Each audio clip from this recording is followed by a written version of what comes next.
Buat teman-temanku yang baru gabung, bisa cek di playlist untuk urutan videonya. Bab 375 Rencana Pemusnahan Jahat. Kereta yang membelah awan itu terus maju dengan kecepatan yang seragam. Itu seperti kano di dalam air. Ekor panjang yang biasanya tertinggal di belakangnya juga menghilang. Lu Ping adalah tetua termuda dari Luo Sekte. Meskipun dia lebih ahli dalam memurnikan dan menempa senjata, mengarahkan kereta terbang bukanlah masalah baginya. Selain pohon dan tanaman yang layu, semuanya tampak normal. Setelah mengamati daratan, tampak seperti tanaman hijau yang layu muncul di petak-petak. Lu Ping melontarkan senyuman yang menurutnya menunjukkan tekadnya untuk melayani para bos dengan baik. Dia melihat ke belakang. Setelah mengamati mereka selama beberapa waktu, dia memperhatikan bahwa murid termuda tampaknya yang paling murni dan termuda untuk diajak bicara. Oleh karena itu, dia semakin mencerahkan senyumnya dan bertanya dengan lembut, Nona ke-9, apa pendapatmu tentang keterampilan terbang keretaku? Yuaner kecil memutar matanya ke arahnya dan berkata, biasa-biasa saja. Jika ini terjadi di masa lalu, dia akan langsung menamparkan Lu Ping jika dia menanyakan pertanyaan seperti itu. Namun, setelah mendengarkan kata-kata Ming Xiyin, dia merasa dia benar. Karena itu, dia memberi Lu Ping jawaban yang asal-asalan. Hah, biasa-biasa saja. Lu Ping menggaruk kepalanya. Itu tidak mungkin. Kereta terbang itu hanya tersentak 2 kali. Semuanya berjalan lancar. Mengapa dia memberi saya peringkat yang begitu rendah? Kamu jauh berbeda dengan kakak senior keempat saya, kata Yuaner kecil. Lu Ping melirik Ming Xiyin yang berdiri di sampingnya. Dia bertanya-tanya dalam hati, ya ampun, bahkan Tuan keempat Paviliun Langit Jahat ditugaskan untuk menjaga kemudi. Sepertinya ini adalah pekerjaan yang terhormat. Petik 1. Ming Xiyin mengamati area layu di bawah. Dia berkata, Tuan, daerah yang layu tampaknya menipis di depan. Petik 2. Lu Zhou mengelus jenggotnya dan mengangguk. Pada saat ini, Leng Luo, yang juga mengamati ini dengan tangan di punggung saat dia berdiri di samping Lu Zhou berkata, ini terlihat mencurigakan, apakah seseorang melakukan ini? Pan Litian teringat pemandangan yang dia lihat di Black Forest. Dia ingat bahwa segala sesuatu telah layu setelah api besar mengalir dengan sendirinya. Saya curiga bahwa seseorang sedang mencoba untuk melawan keinginan langit dan meminjam beberapa tahun. Petik 2. Para bos akhirnya mendiskusikan topik kelas atas. Lu Ping segera menegakkan telinganya. Dia mendengarkan percakapan mereka dengan hati-hati dan serius. Lu Zhou berkata, banyak yang mencoba meminjam kehidupan dari surga sepanjang sejarah. Tak satu pun dari mereka berakhir dengan baik.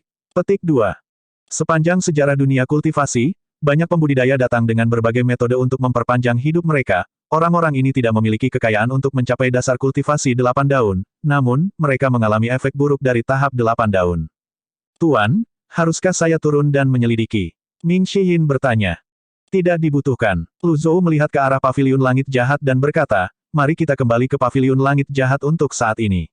Petik 2. Cabang Neter Sekte di Provinsi Yi.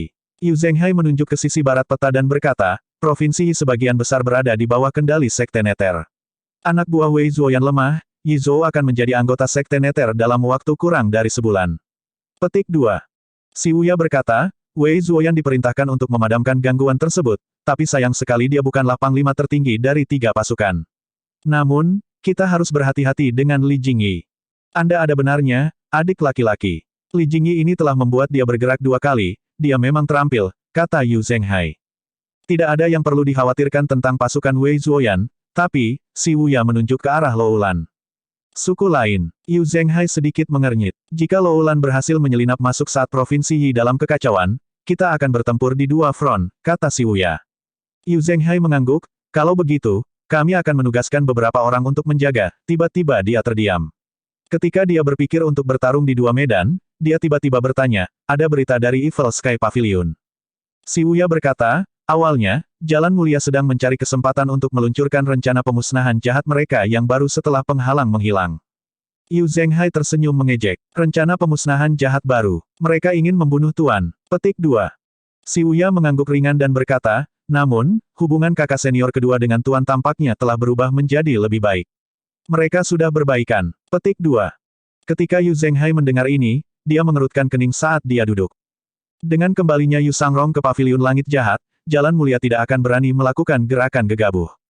Memukul. Yu Zhenghai tiba-tiba membanting tinjunya ke atas meja di depan dirinya, memecahkannya. Dia mendengus dan berkata, aku seharusnya tidak menunjukkan belas kasihan padanya, aku sudah mengatakan sejak awal bahwa kakak muda kedua memiliki masalah kepribadian. Apakah kamu percaya padaku sekarang? Petik 2. Si Wuya sedikit terkejut. Apa hubungannya ini denganku? Kemudian, dia berkata, kakak senior kedua telah membuat daftar sasaran. Itu berisi nama-nama orang yang menyerang Gunung Pengadilan Emas saat itu. Siapapun yang namanya ada dalam daftar akan dituai jiwanya oleh pedang. Petik 2. Yu Zhenghai berkata tidak setuju, dia pasti akan kalah dengan sikapnya itu. Apakah dia berpikir bahwa tidak ada di dunia ini yang dapat menyentuhnya hanya karena dia berada di tahap 8 daun? Jika tidak ada yang namanya formasi, penghalang, atau pil, sekte neter akan menaklukkan setiap sekte di dunia dan menyatukannya. Misalnya, Yu Zhenghai telah mempelajari formasi 10 terminal di ibu kota surgawi selama bertahun-tahun dan belum menemukan jalan lain. Kakak tertua, lebih baik menangani saat ini untuk saat ini. Ketika kita telah merebut Provinsi Yi, saya sarankan, agar kita melanjutkan ke utara dan menaklukkan Provinsi Liang juga, kata si Wuya. Setelah mendengar ini, Yu Zhenghai sangat senang. Dia berkata, tentu. Dia berjalan ke atas dan menepuk pundak si Wuya dengan keras sambil berkata, aku tidak perlu khawatir tidak bisa menaklukkan dunia bersamamu di sisiku, adik laki-laki. Petik 2. Makam pedang. Di dalam makam pedang yang hitam pekat, satu-satunya sumber cahaya adalah bukaan bundar di atas, di mana seberkas sinar matahari yang lemah mengalir masuk. Dua sosok hitam berdiri di luar formasi 7 terminal. Mereka melihat formasi pedang, yang beroperasi dengan sempurna. Apa kau yakin, ini akan membantuku mencapai tahap 9 daun? Salah satu sosok hitam bertanya ketika dia melihat mayat yang berserakan di sekitar formasi pedang. Sosok hitam lainnya menjawab dengan suara serak setelah dia terkekeh. Apakah menurutmu panggung 9 daun sama lazimnya dengan nasi putih? Apakah menurut Anda itu adalah sesuatu yang bisa didapatkan oleh semua orang? Tidak, itu tidak mungkin untuk mencapai tahap 9 daun, tapi, kamu bisa menang melawan lawan 8 daun. Petik 2. Bama, jika kamu tidak bisa melakukannya, jangan hanya membuat janji kosong. Anda memberi saya kata-kata Anda. Petik 2. Zhang Yuanshan, kamu ada di daftar Yu Sangrong. Kamu tidak punya pilihan. Jika Anda berubah pikiran, Anda dapat pergi sekarang. Bama berkata dengan mendominasi. Orang di sebelah Bama tidak lain adalah Zhang Yuanshan, master sekte dari Sekte Lurus. Setelah Sekte Lurus dimusnahkan, Zhang Yuanshan tidak punya tempat tujuan. Dia tidak memiliki banyak koneksi untuk memulai, dan sekarang, dia menjadi sasaran cemoohan publik. Ketika dia mengetahui bahwa dia termasuk dalam daftar sasaran Yu Sangrong, dia kehilangan makan dan tidak bisa tidur di malam hari. Ketika dia melihat banyak pembudidaya yang kuat dibunuh oleh pedang iblis yang sulit dipahami, Yu Sangrong, dia telah jatuh ke dalam keputusasaan. Baik, Zhang Yuanshan berkata dengan jijik saat dia memelototi Bama. Saya telah menghabiskan seluruh hidup saya untuk mempelajari ini, saya telah mengumpulkan energi kehidupan dengan ilmu sihir. Kami berada di kapal yang sama, Anda dan saya. Percayalah padaku, Bama berkata dengan percaya diri. Lalu, apa yang saya lakukan di sini? Zhang Yuanshan kesulitan memahami ini. Bama tidak mengatakan apa-apa. Dia mengangkat tangannya perlahan. Garis-garis energi ungu berkumpul di dalam formasi 7 terminal. Formasi pedang di udara sepertinya tidak bereaksi terhadap ini. Ini adalah titik yang terbesar. Seorang ahli pasti pernah berkultivasi di sini. Sayangnya, saya tidak dapat menemukannya. Namun, dengan perubahan nada yang tiba-tiba, dia menunjuk ke sebuah mayat di dalam formasi 7 terminal dan berkata, itu sudah cukup. Petik 2. Sebuah mayat. Zhang Yuanshan bingung. Berderak. Berderak. Mayat itu pindah. Teknik puppeteering. Zhang Yuanshan kaget. Dia adalah seorang elit Buddha, Bama merasakan kondisi mayat itu. Apa yang akan kamu lakukan? Zhang Yuanshan bertanya. Bama memandang Zhang Yuanshan dan berkata, saya akan menggunakan semua energi kehidupan untuk meningkatkan kekuatan Anda. Ingat, Anda hanya memiliki 2 hingga 3 peluang. Petik 2. Ekspresi jijik melintas di mata Zhang Yuanshan saat dia mengangguk. Bab 376 Penjaga, Ye Tianxin. Tak lama kemudian, gas ungu menyelimuti telapak tangan Bama. Dia mendongak. Ramalan. Suaranya bergema di Mausoleum of Swords. Formasi pedang di langit mulai bergetar. Puji. Bama membuat nada-nada aneh dari mulutnya. Ketika nada-nada itu dirangkai bersama, sepertinya ada embusan angin yang masuk melalui lubang tempat cahaya masuk. Lingkaran formasi sihir muncul di sekitar tepi formasi 7 terminal. Energi mulai terkumpul. Zhang Yuanshan sangat senang melihat ini. Dia bisa merasakan pengumpulan energi. Dia merasa seolah-olah dia bisa melihat kekuatan yang diduga melampaui elit panggung 8 daun. Di luar mausolem pedang, gas ungu yang naik bergerak menuju lingkungan sekitar di tanah. Gas ungu akan meninggalkan pohon, tanaman, dan rumput yang layu di belakangnya. Sementara itu, di lokasi lain, gas ungu yang serupa juga sedang mengumpulkan energi lokal. Begitu pula dengan pohon-pohon yang layu setelahnya. Di tepi danau yang jaraknya puluhan mil dari Gunung Golden Court, pakaian putih, gaun putih, dan jubah putih terlipat rapi di atas rumput. Dari hutan terdekat, lingkaran ungu menyebar saat mengumpulkan energi kehidupan dari sekitarnya. Pepohonan layu, bunga dan rerumputan juga layu. Burung-burung itu bertebaran. Beberapa makhluk terbang mengabaikan bahaya dan mendarat di lingkaran ungu. Lingkaran ungu sepertinya telah menumbuhkan tentakel yang menangkap binatang. Hewan-hewan itu berkurang menjadi tumpukan tulang dalam sekejap. Urayan, urayan, urayan, gelembung naik ke permukaan danau.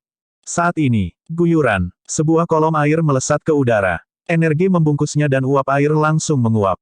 Sesosok muncul, rambutnya rontok seperti air terjun, dan kulitnya secantik salju. Ketika dia membuka matanya, pakaiannya di tepi danau terbang ke arahnya.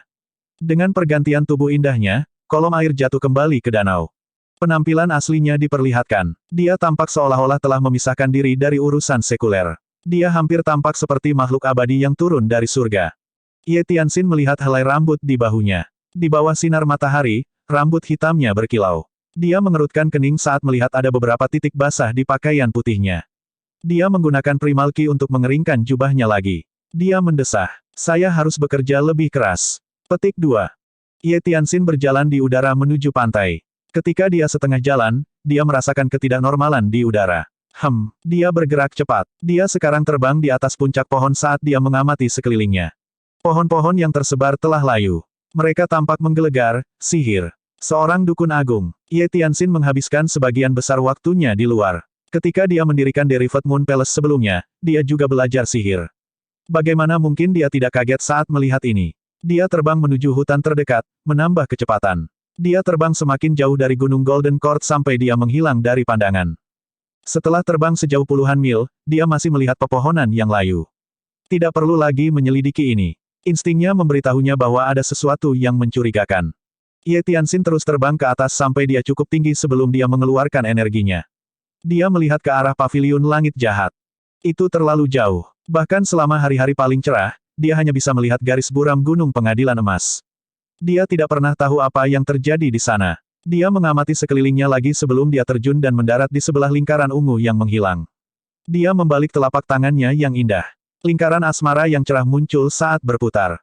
Swoosh! Lingkaran asmaranya berputar di sekelilingnya sebelum melesat melewati area di atas lingkaran ungu dan kembali ke genggamannya.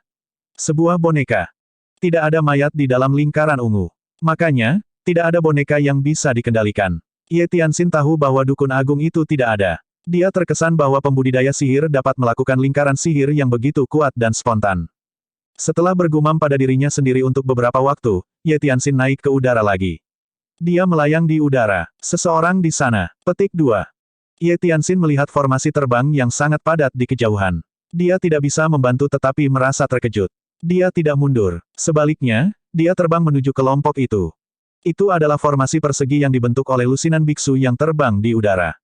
Ada sejumlah besar energi yang membawa mereka saat mereka terbang. Ye Tianxin tidak mendekat. Dia tidak pernah memiliki kesan yang baik tentang biksu. Tepat ketika dia akan pergi dengan teknik besarnya, seorang biarawan memproyeksikan suaranya. Dermawan wanita, tolong tinggal. Petik 2. Ye Tianxin sedikit mengernyit saat dia bertanya, ada apa? Tolong jangan salah paham, dermawan. Gelar Buddha saya adalah Sujing. Saya kepala biara kuil pilihan surga. Saya hanya lewat, kata Sujing melalui proyeksi suara. Sujing dari kuil pilihan surga. Anda kenal saya, dermawan. Guru Buddha, Sujing, sedikit terkejut. Tentu, Ye Tianxin tidak akan memberitahunya alasannya. Sebaliknya, dia berkata, saya memiliki hal lain untuk diperhatikan. Maafkan aku karena pergi. Petik 2. Dermawan, bolehkah saya tahu seberapa jauh Gunung Golden Court dari sini? Sujing bertanya lagi. Ye Tianxin menganggap ini lucu. Anda akan melihat Gunung Golden Court jika Anda terus menyusuri jalan ini untuk beberapa saat lagi. Kenapa kamu bahkan harus bertanya? Jika dia tidak tahu tentang kuil pilihan surga, dia pasti sudah pergi lama sekali. Saya tidak tahu, jawab Ye Tianxin singkat sebelum dia terbang. Dermawan, harap tetap. Jagoan, Avatar Six Leaf Hundred Tribulations Insight muncul di udara. Sujing dan para biksu di belakangnya langsung tercengang. Mereka sangat terkejut dengan ini. Ini, kepala biara, kami terus bertemu dengan pembudidaya 6 daun seperti mereka sangat umum di sini. Haruskah kita kembali saja? Petik 2. Saya tidak berpikir paviliun langit jahat membutuhkan kita. Petik 2. Para beku tampak tegang. Mereka tahu bahwa paviliun langit jahat sangat kuat dan penuh dengan elit. Secara alami, lawan mereka adalah elit juga. Namun, itu benar-benar pukulan bagi kepercayaan diri mereka ketika mereka bertemu dengan pembudidaya 6 daun di sepanjang jalan. Su Jing mengerutkan kening dan berkata dengan suara yang dalam, Dermawan Ji telah membantu kuil pilihan surga sebelumnya. Kita harus membalas budi 10 kali lipat. Jika Anda takut, Anda dapat memilih untuk meninggalkan kuil pilihan surga sekarang. Petik 2. Kami tidak berani. Kami telah membuat kesalahan, kata para biarawan serempak. Su Jing melihat sekeliling dan berkata, penghalang gunung pengadilan emas telah lenyap untuk beberapa waktu sekarang. Ini adalah saat ketika mereka sangat membutuhkan bantuan, menjadi pengecut tidak dapat diterima di sekte Buddhis. Petik 2. Kami akan mengingat ajaran Anda. Juga, jangan coba-coba mengingatkanku tentang perbedaan antara jalan mulia dan iblis. Ketika Su Jing mengatakan ini, energinya berdesir. Dimengerti, para murid berbicara serempak, Amitabha. Petik 2. Setengah hari kemudian, di dalam aula besar paviliun langit jahat, Lu Zhou melihat poin yang tersisa di dashboard. Poin prestasi, 3.700. Dia mampu membeli satu kartu serangan mematikan dengan jumlah ini. Mungkin, dia memiliki kekuatan penulisan surgawi yang luar biasa baru-baru ini, nilai dari kartu serangan mematikan telah turun di matanya. Secara alami, jika dia menghadapi lawan yang tidak bisa dia tangani, kartu serangan mematikan masih merupakan pilihan terbaiknya. Dalam situasi tersebut, dia tidak akan memiliki kemewahan untuk mempertimbangkan keseimbangan ekonomi dari tindakan tersebut. Ding! Membunuh target. Hadiah, 1.500 poin prestasi. Petik 2. Ketika Lu Zhou mendengar pemberitahuan itu, dia mengelus janggutnya dan mengangguk. Dia bergumam pada dirinya sendiri, saya pikir murid ini terlalu terbiasa dengan kebebasan. Dia bahkan tidak membalas. Petik 2. Dia tidak tahu di mana Yu Sangrong saat ini. Namun, ketika dia mempertimbangkan fakta bahwa Yu Sangrong memiliki basis kultivasi yang dalam, dia memutuskan untuk membiarkannya. Dia memanfaatkannya dengan baik dengan meminta dia mengumpulkan poin-poin pahala di luar gunung. Bagaimanapun, akan sia-sia untuk menyimpannya di sini ketika ada beberapa sesepuh dan dirinya sendiri yang menjaga semuanya. Pada saat ini, Ming Shiyin masuk. Guru, para beku dari kuil pilihan surga mencari audiensi. Petik 2. Kurung tutup. Bab 377 Metode 9 Daun, Bagian 1. Lu Zhou memandang Ming Shiyin. Dia bertanya dengan bingung, apa yang dilakukan para biksu dari kuil pilihan surga di sini di Gunung Golden Court. Dia ingat bahwa ketika 4 biksu surgawi meninggal, kuil pilihan surga tidak punya pilihan selain meninggalkan kuil mereka untuk mencegah diri mereka menjadi sasaran balas dendam. Kemudian, tidak ada yang tahu kemana mereka pindah. Selain itu, Lu Zhou tidak pernah berniat untuk mencari mereka sejak awal. Setelah insiden dengan kuil kekosongan besar, kuil pilihan surga telah kehilangan kejayaannya sebelumnya. Guru Buddha, Su Jing, adalah satu-satunya elit yang tersisa. Dia tidak punya pilihan selain memimpin murid-muridnya saat mereka pindah dan hidup dalam pengasingan. Ming Shiyin menggelengkan kepalanya dan berkata, saya tidak tahu, Tuan. Petik 2.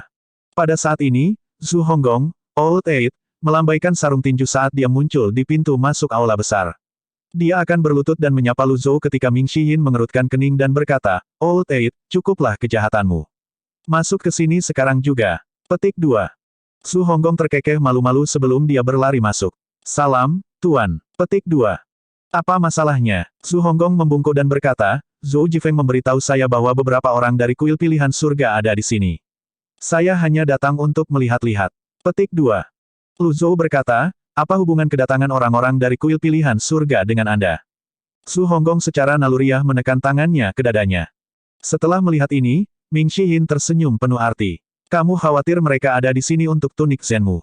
Zhu Honggong sedikit malu terlihat. Ming Shiyin berkata, apakah Anda tahu di mana Anda berada? Bahkan jika Anda memberi mereka keberanian 10 singa, mereka tidak akan berani menyentuh Anda. Anda benar, kakak senior keempat. Petik 2.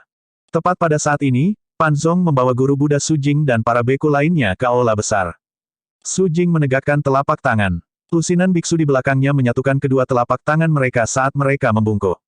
Amitabha, salam, para dermawan yang terkasih. Petik 2. Lu Zhou memandang biksu lainnya dan berkata, seseorang tidak mengunjungi kuil tanpa alasan. Bisnis apa yang Anda miliki di sini, di Evil Sky Pavilion? Petik 2. Su Jing berkata, untuk membalas budi. Jawabannya singkat dan sederhana. Zhu Honggong menggaruk kepalanya. Membalas budi. Kepala biara Su Jing berbicara perlahan, Amitabha, saya berdoa agar saya dapat berbagi nasib baik saya dengan semua orang, menjaga mereka dari bahaya, dan bertobat dari dosa-dosa kita di kehidupan ini dan di kehidupan lampau kita. Tahan, tunggu, Ming Shihin melambaikan tangannya dengan kesal dan berkata, lepaskan kami dari omong kosongmu. Aku anggap kau benar-benar di sini untuk membalas budi. Petik 2. Guru Buddha Sujing berhenti melantunkan sutra. Lu Zhou mengelus jenggotnya dan mengangguk. Saya juga tidak memahaminya. Petik 1. Sujing sama sekali tidak menganggap ini canggung. Dia berkata, saya mendengar bahwa penghalang Gunung Golden Core telah lenyap untuk waktu yang lama sekarang. Mengetahui 10 sekte besar, mereka pasti akan segera meluncurkan serangan. Meskipun kuil pilihan surga sangat jauh dari kuil kekosongan besar, kami bukanlah sekelompok orang yang tidak tahu berterima kasih.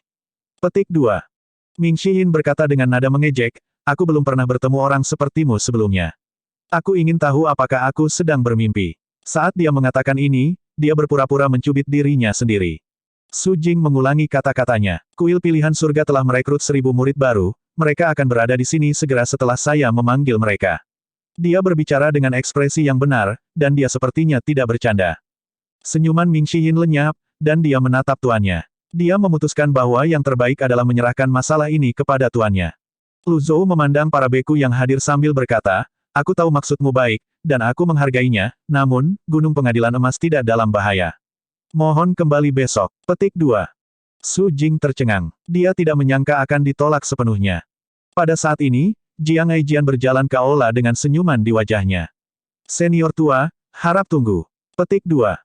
Ketika Lu Zhou melihat Jiang Aijian, dia mengelus janggutnya dan bertanya, apakah kamu punya ide cemerlang? Jiang Aijian berkata sambil tersenyum, saya tidak akan menyebutnya brilian, tapi saya punya yang biasa. Petik 2. Mari kita dengarkan. Kuil pilihan surga terampil dalam metode kultivasi Buddha yang mencakup teknik suara dan keterampilan penyembuhan. Jiang Aijian memandang para biksu. Mereka mungkin akan berguna, dengan semua kejadian aneh belakangan ini. Kejadian aneh apa? Sejak dia kembali dari 3 sekte, Lu Zhou telah memikirkan tentang tahap 9 daun. Dia juga telah melalui adegan Yun Tianluo mencoba mencapai tahap 9 daun. Dia jarang ditanya tentang kejadian di dunia. Jiang Aijian berkata, saat Anda berada di 3 sekte, saya berkeliaran di sekitar daerah itu selama waktu luang saya perhatikan bahwa ada tanda-tanda layu di beberapa tempat. Saya penasaran, dan saya pergi untuk menyelidikinya, seperti yang saya duga, daerah di dekat ibu kota surgawi, Rubei, Anyang, Perdana Atas, dan bahkan makam pedang memiliki tanda-tanda layu. Dia berhenti sebelum melanjutkan, hanya dukun agung yang mampu melakukan hal seperti itu. Ming Shihin merasa sedikit terkejut saat dia berkata, dukun agung. Dukun agung yang sedang menunggu di luar villa yang patuh saat itu. Petik 2. Jiang Aijian mengangguk. Energi surgawi ekspansif dari sekte Konfusianisme dan metode budidaya sekte Buddha memiliki lebih banyak efek penindasan pada sihir. Oleh karena itu, saya menyarankan agar mereka tetap di sini. Petik 2. Setelah mendengar ini, Ming Shihin memutar matanya dan berkata, saya pikir itu akan menjadi alasan yang sah. Apakah Anda pikir paviliun langit jahat membutuhkan bala bantuan dari mereka? Lelucon apa? Anda, Kepala Biara Su Jing, berapa lama Anda berencana untuk tinggal di Gunung Pengadilan Emas? Petik 2. Kepala Biara Su Jing berbalik dan berkata, tentu saja, sampai hari batas terbesar Dermawan Ji. Petik 2. Ketika Zhu Honggong mendengar ini, dia akan menunjukkan kesetiaannya dengan melemparkan pelanggaran ke Su Jing. Namun, yang mengejutkan, gurunya melambaikan tangannya dan berkata, Su Jing. Petik 2. Guru Buddha Su Jing menghadap Lu Zhou dengan hormat. Lu Zhou berkata, saya menghargai kenyataan bahwa Anda bermaksud membalas saya. Saat Bama ditangani, kamu boleh pergi. Dia berpikir, saya hanya khawatir bahwa Anda tidak akan hidup untuk melihat hari batas terbesar saya. Petik 1. Ketika Su Jing mendengar ini, dia bertanya-tanya dalam benaknya, siapa Bama?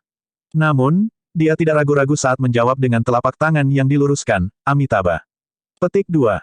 Bawa mereka ke paviliun utara. Petik 2. Saya kenal guru Buddha Su Jing. Izinkan saya untuk mengawal mereka. Zhu Honggong menarik Su Jing keluar dari aula utama.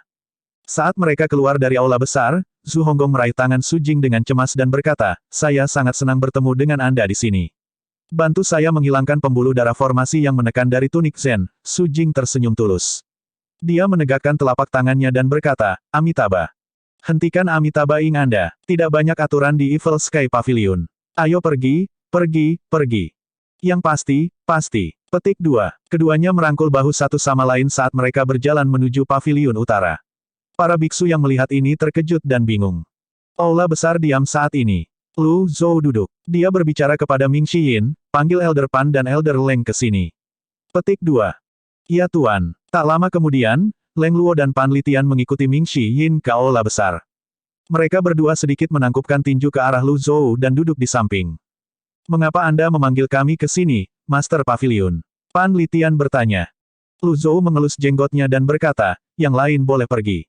Petik 2. Ming Xiyin dan Jiang Aijian tercengang. Mereka bertanya-tanya masalah apa yang begitu serius sehingga mereka bahkan harus pergi. Ming Xiyin melambaikan tangannya. Murid-murid perempuan meninggalkan aula besar.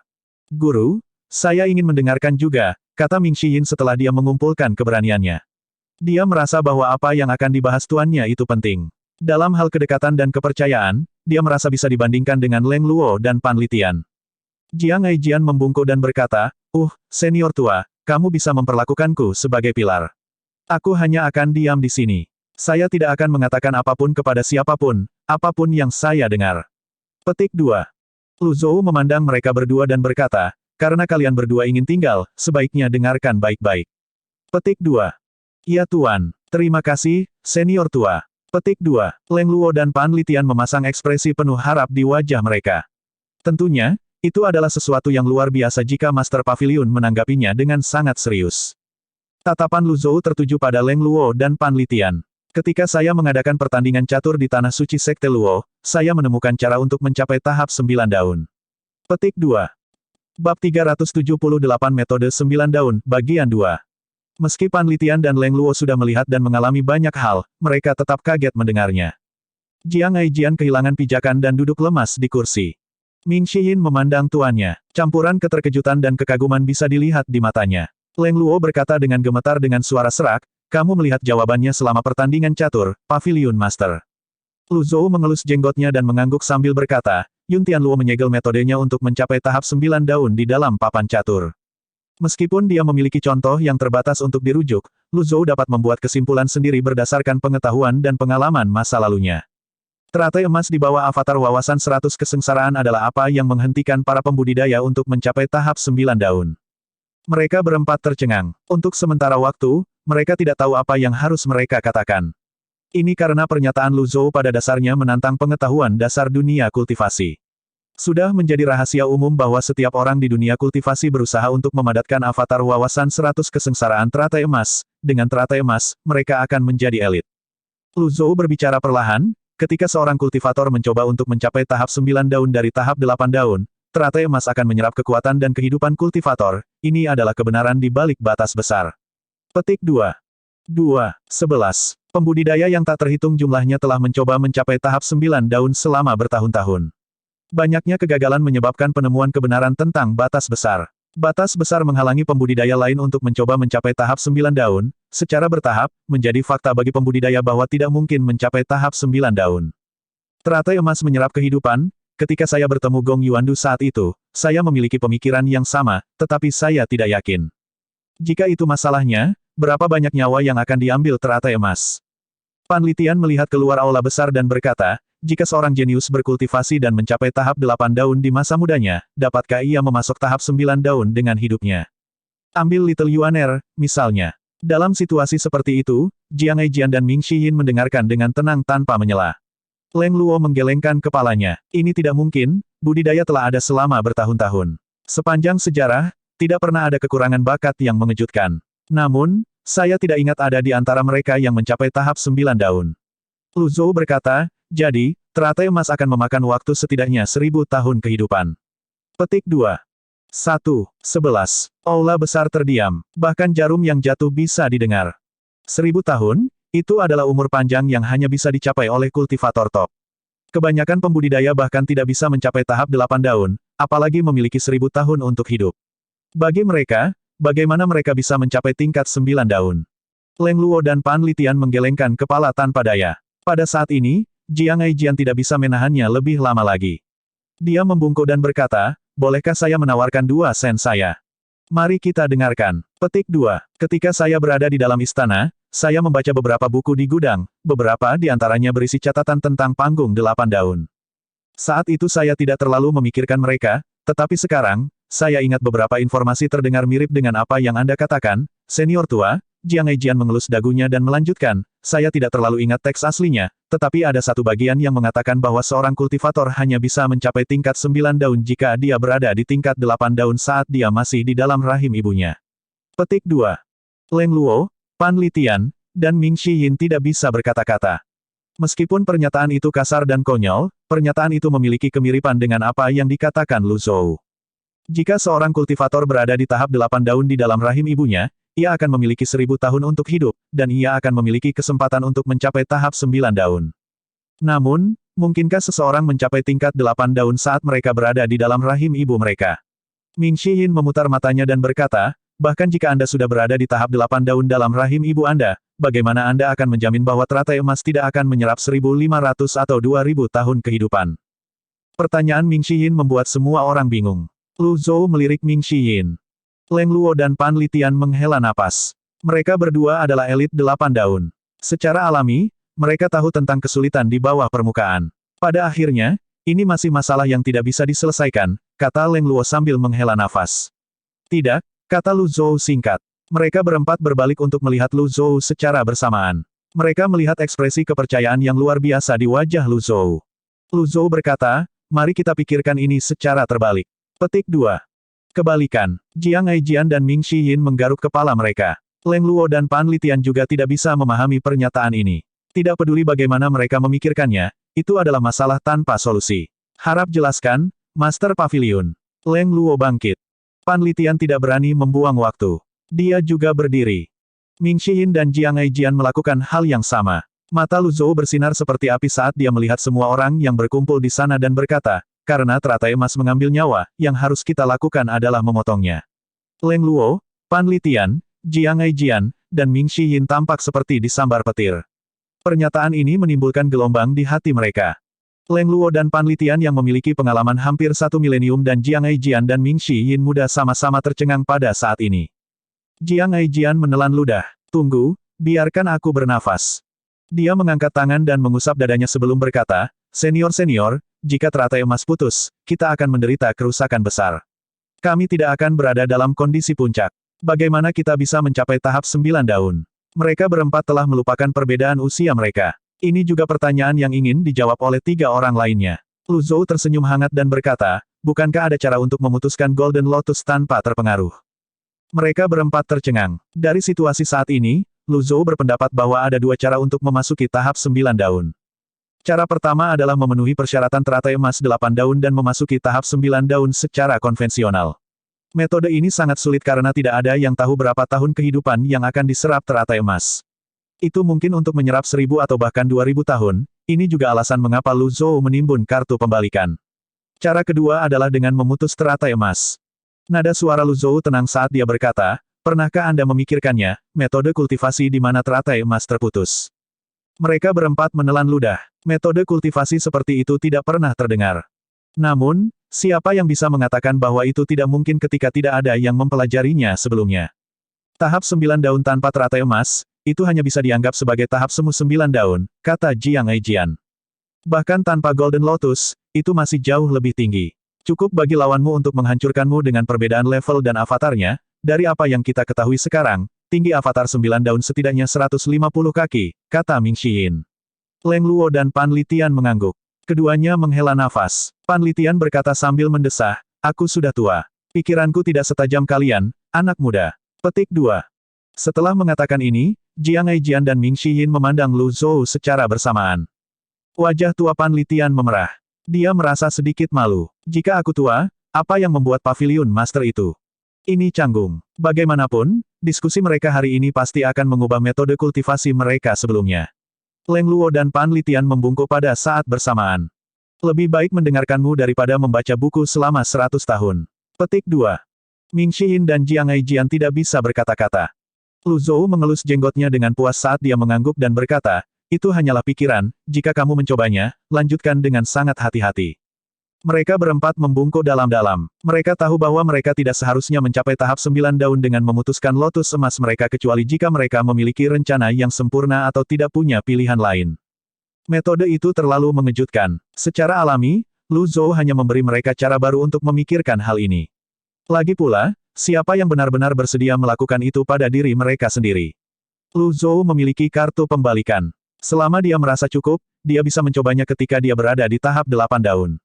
Namun, tidak jelas apakah ada efek lain yang belum ditemukan dengan mempraktikkan metode ini.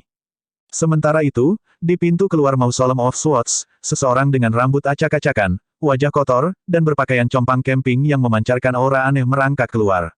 Dia mengambil langkah demi langkah, menarik tali tebal di atas bahunya, keluar dari makam pedang, di ujung tali yang lain, mayat yang benar-benar layu sedang dibawa keluar. Mayat itu ditutupi jubah biksu tua yang compang camping. Orang itu terus berjalan. Detik berikutnya, dia muncul beberapa ratus kaki jauhnya. Bab 379, Bunuh Yu Sangrong. Penerjemah, Editor Terjemahan Endless Fantasy, Terjemahan Endless Fantasy. Kotoran menutupi seluruh tubuhnya, dan aura aneh sepertinya melekat padanya seperti kabut hitam. Kemanapun dia lewat, tanaman akan layu. Dia melambat hingga berhenti hanya ketika dia keluar dari Mausoleum of Swords. Beberapa pembudidaya Laut Brahman Eight Meridian terbang dari kejauhan. Saat mereka mendarat, mereka membungkuk bersamaan. Salam, Master Sekte. Master Sekte, apa yang terjadi? Petik 2. Murid yang tersisa terkejut ketika mereka melihat penampilan Zhang Yuanshan. Memang benar bahwa sekte benar telah dikurangi untuk melarikan diri untuk hidup mereka setiap hari, tapi tentunya tidak perlu pergi sejauh ini untuk terlihat seperti ini. Setidaknya, dia masih memiliki beberapa murid setia yang mengikutinya. Zhang Yuanshan mengangkat kepalanya perlahan. Saat dia membuka matanya, itu berkedip dengan dingin. Dia mengangkat tangan kanannya. Sulur ungu muncul dari tangannya, sulur yang terhubung ke segel telapak tangan saat itu tersebar ke segala arah. Master Sekte, para murid tidak bisa bereaksi tepat waktu. Leher mereka dikepal oleh segel telapak tangan yang aneh. Mereka terangkat ke udara, kaki mereka meninggalkan tanah. Mereka memandang Zhang Yuanshan, guru sekte mereka, dengan ketakutan di mata mereka. Mereka semua dalam kebingungan. Seiring waktu berlalu, mereka merasa semakin sulit untuk bernapas. Segel telapak tangan sepertinya mengencangkan cengkeraman mereka. Tak lama kemudian, mereka bernapas lebih cepat. Master Sekte, tidak, jangan. Sayangnya, wajah Zhang Yuanshan tanpa emosi, dan matanya dingin. Para murid terangkat lebih tinggi ke udara oleh sulur energi. Aura dari para murid perlahan mengalir ke tubuh Zhang Yuanshan. Akhirnya, Zhang Yuanshan membuka bibirnya yang pecah-pecah dan mengucapkan satu kata, bagus. Retak, retak, retak. Segel telapak tangan tiba-tiba mengepal lebih keras. Leher para murid patah, dan mereka tidak lagi bernapas. Energi kehidupan dari tubuh mereka dipanen oleh sulur energi. Tubuh para murid mulai layu dan semakin mengerikan setiap detik. Setelah sulur energi ditarik, mayat yang layu jatuh ke tanah. Pada saat ini, suara yang dalam terdengar di telinga Zhang Yuanshan, jangan buang waktu untuk target yang membosankan ini. Petik 2. Zhang Yuanshan menunduk dan mengangguk. Baik, dia memegang tali dan melanjutkan ke depan dengan mayat di belakangnya. Dia menghilang di antara pepohonan hanya dalam sekejap mata. Setelah periode waktu yang tidak diketahui, Zhang Yuanshan tiba di tepi danau, masih dengan mayat di belakangnya. Dia berhenti saat dia menatap ke kejauhan. Dia bergumam, gunung, istana, emas. Petik 2. Suara memerintah terdengar di telinga Zhang Yuanshan lagi. Lanjutkan perjalananmu. Gunung Pengadilan Emas bukanlah target Anda. Baik, Zhang Yuanshan menarik mayat itu dan melanjutkan perjalanannya. Anehnya, jalan yang dia lewati adalah semua tempat yang layu. Sepertinya mereka tidak acak dan terhubung dalam satu garis. Dia akhirnya menghilang di ujung danau. Sedangkan di udara di atas hutan di sekitar danau. Sosok berpakaian putih melihat ke arah Zhang Yuanshan menghilang dan bergumam, sebuah boneka. Ye Tianxin melihat ke permukaan danau sebelum mengalihkan pandangannya ke arah Gunung Pengadilan Emas. Sedikit keraguan terlihat di wajahnya. Keesokan harinya, awan abu-abu berkumpul di langit. Itu adalah hari yang suram. Altar giok hijau itu tenang dan damai. Seseorang berdiri di tengah altar giok hijau. Matanya terpejam. Tangannya ditempatkan di gagang pedang di depan dirinya sendiri. Tuan kedua, Anda tidak harus menunggu lebih lama lagi. Wilayah sekte yang benar milik sekte Nether untuk waktu yang lama sekarang. Zhang Yuanshan juga dikenal karena kepengecutannya. Tidak mungkin dia akan muncul, kata seorang murid sekte Nether dengan busur. Yu Sangrong tidak membuka matanya. Dia tersenyum tipis dan berkata, tidak perlu terburu-buru. Petik 2. Terima kasih atas saran baiknya, kata Yu Sangrong dengan sopan. Pada saat ini, bercak hitam mulai muncul di antara pepohonan besar beberapa mil dari altar giok hijau. Tuan kedua, sepertinya akan hujan. Guru sekte telah meminta saya untuk memastikan bahwa Anda memiliki masa tinggal yang nyaman di sini. Murid itu tiba-tiba merasa bahwa pedang iblis legendaris bisa didekati. Dia memutuskan bahwa dia harus mencoba untuk mendapatkan buku-buku bagus Yu Sangrong. Siapa yang tahu jika mereka akan menjadi teman? Betapa bangganya dia berteman dengan pedang iblis. Dunia kultivasi akan iri padanya. Tiba-tiba, Yu Sangrong berkata, mundur. Dia tidak melihat muridnya. Ledakan energi tiba-tiba meledak. Hah! Bam! Murid Nether Sekte dikirim terbang keluar dari altar giok hijau. Saat dia dikirim terbang kembali, dia akhirnya menyadari bahwa Master Sekte-nya benar. Mr. Second benar-benar orang yang menakutkan dengan penampilan yang ramah. Sementara itu, Yu Sangrong memandangi hutan di depannya. Pedang panjang umurnya bergetar sedikit di tangannya. Dia tidak khawatir atau takut. Sebaliknya, senyum tipis terlihat di wajahnya. Lawan yang kuat. Pedang panjang umur bergetar lagi. Seolah-olah itu memiliki perjanjian diam-diam dengan pemiliknya. Ini menarik, Yu Sangrong, secara alami, menyukai tantangan. Dia ingin menghadapi lawan yang kuat. Setelah mencoret begitu banyak nama dari daftar, dia menjadi sedikit bosan. Banyak dari yang disebut elit sangat lemah. Munculnya gelombang energi yang aneh di hadapannya telah menarik minatnya. Pepohonan perlahan layu saat daunnya berguguran. Pada saat ini, Yu Sangrong akhirnya melihat Zhang Yuanshan dengan rambut acak-acakan dan wajah kotornya saat dia menarik tali. Dia mendekat. Dalam sekejap, dia telah sampai di dekat Yu Sangrong. Hanya butuh beberapa napas untuk mencapai bawah altar giok hijau dari hutan. Adegan ini aneh. Bayangkan melihat monster yang ditutupi lapisan kotoran saat menarik mayat. Yu Sangrong sedikit mengernyit. Pada saat ini, orang yang menyeret mayat itu mendongak. Dia berkata terbata-bata, Yu Sangrong, kita, akhirnya, bertemu, sedikit energi tercium dalam kata-katanya. Zhang Yuanshan. Yu Sangrong tidak mengharapkan Zhang Yuanshan menjadi seperti ini. Dia merasa aneh.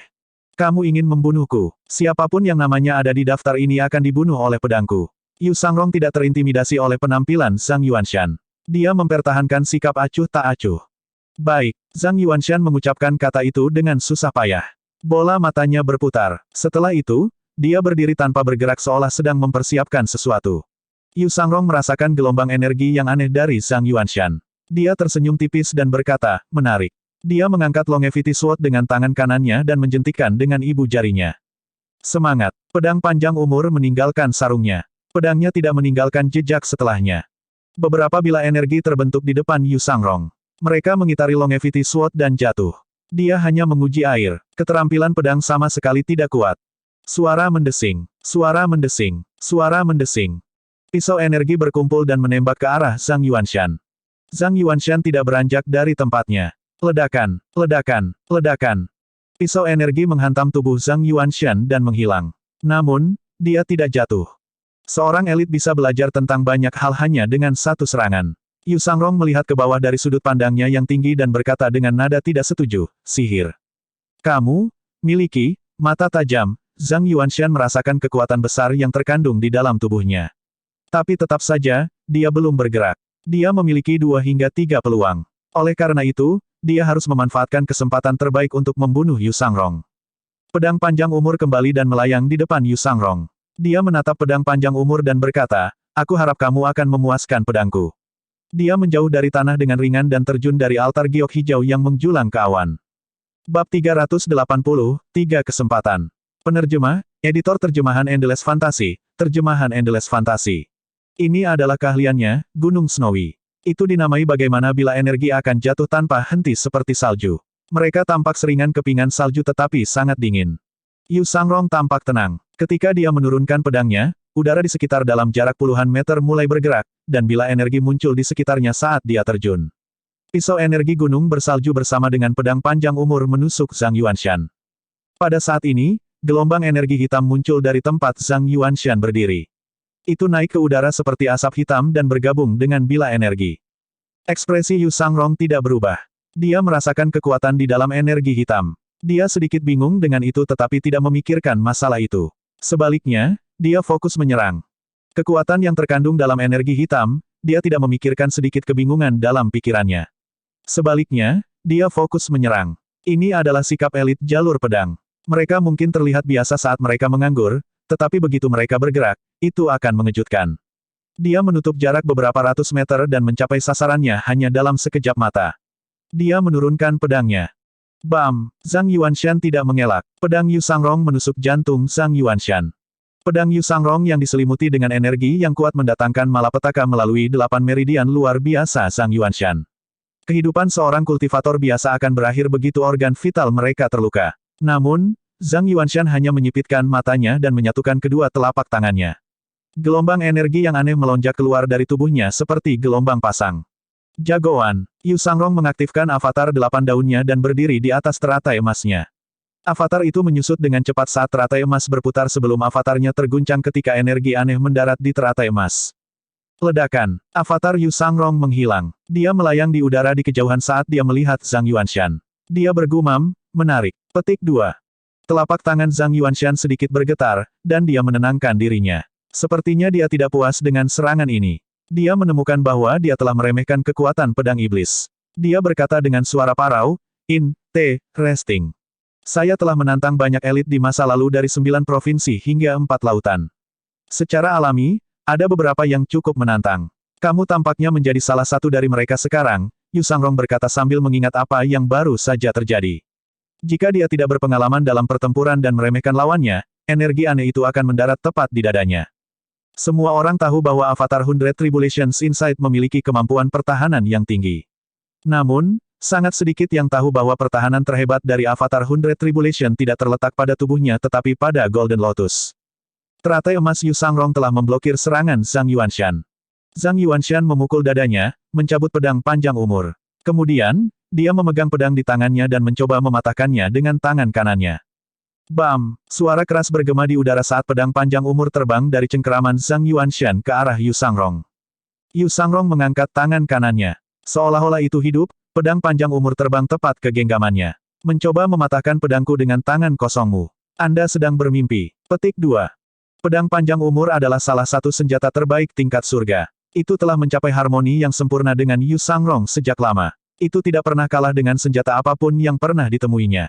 Tidak mungkin dipatahkan dengan tangan kosong. Suara mendesing. Energi hitam bangkit kembali dari Zhang Yuanshan. Jika seseorang melihat lebih dekat, seseorang akan dapat melihat bahwa energi hitam sebenarnya ungu tua. Itu sangat gelap sehingga tampak hitam. Tanaman dan pohon dalam jarak beberapa ratus meter dari Zhang Yuanshan mulai layu. Yu Sangrong yakin bahwa tubuh Zhang Yuanshan bukan lagi manusia. Jika tidak, bahkan jika Zhang Yuanshan tidak mati, dia akan terluka parah oleh teknik Snowy Mountain atau Longevity Sword sebelumnya. Namun, Zhang Yuanshan jelas tidak terpengaruh oleh serangannya. Energi hitam membentuk lingkaran besar yang membentang beberapa ratus meter. Di altar giok hijau, murid-murid Sekte Nether tidak bisa menahan keingintahuan mereka. Mereka berjalan ke tepi dan menyaksikan pertempuran itu. Kedua lawan saling berhadapan dari kejauhan. Jagoan. Yu Sangrong mengaktifkan avatarnya. Avatar setinggi 100 kaki itu hampir setinggi altar batu giok hijau. Murid Sekte Nether sangat terkejut dengan pemandangan ini. Avatar emas yang bersinar itu sangat mengintimidasi. Bis. Pedang panjang umur Yu Sangrong bergetar hebat. Dengan ekspresi tenang di wajahnya, dia menembak ke arah cakrawala, muncul di depan avatarnya. Adegan yang menakjubkan terbentang di depan mata semua orang. Lengan avatar itu sepertinya bergerak. Murid Sekte Nether bingung. Mereka belum pernah melihat atau mendengar tentang avatar dengan bagian tubuh yang bergerak. Pedang panjang umur dibungkus oleh energi yang kuat, dan pedang energi besar muncul. Avatar itu memegang pedang energi di antara kedua tangannya. Ini adalah skill pedang asliku, menggabungkan avatar dan pedangku. Aku belum memikirkan nama untuk itu. Petik 2. Swoosh. Avatar itu menurunkan tangannya. Pisau energi besar menebas Zhang Yuanshan. Pada saat kritis, Zhang Yuanshan mengayunkan tali di tangannya, mengangkat mayat itu. Dia telah menggunakan korps untuk melawan pedang energi. Tiba-tiba, mayat yang layu itu tiba-tiba membuka matanya, dan energi yang kuat melonjak keluar darinya. Sementara itu, avatar hitam dalam posisi terbalik bentrok dengan pedang energi. Ledakan. Salah satu murid Sekte Nether di altar giok hijau berseru, Vienzhen. Namun, ini jelas lebih dari sekadar Vienzhen. Yu Sangrong mengerutkan kening saat dia mundur dengan avatarnya. Dia tahu bagaimana mempertahankan dirinya menggunakan Golden Lotus-nya. Sepertinya dia terlalu ceroboh. Zhang Yuanshan telah meniru langkahnya. Saat dia mundur, dia melihat mata mayat itu masih terbuka dan telah menyatukan telapak tangannya. Mati! Zhang Yuanshan berteriak. Ini adalah kesempatan keduanya. Avatar hitam itu terbang cepat dengan teratai di belakangnya. Tidak ada yang pernah menyaksikan teknik seperti itu sebelumnya. Di mana mereka bisa melihat seseorang bertempur dengan mengikat mayat di ujung tali dan menggunakannya sebagai senjata.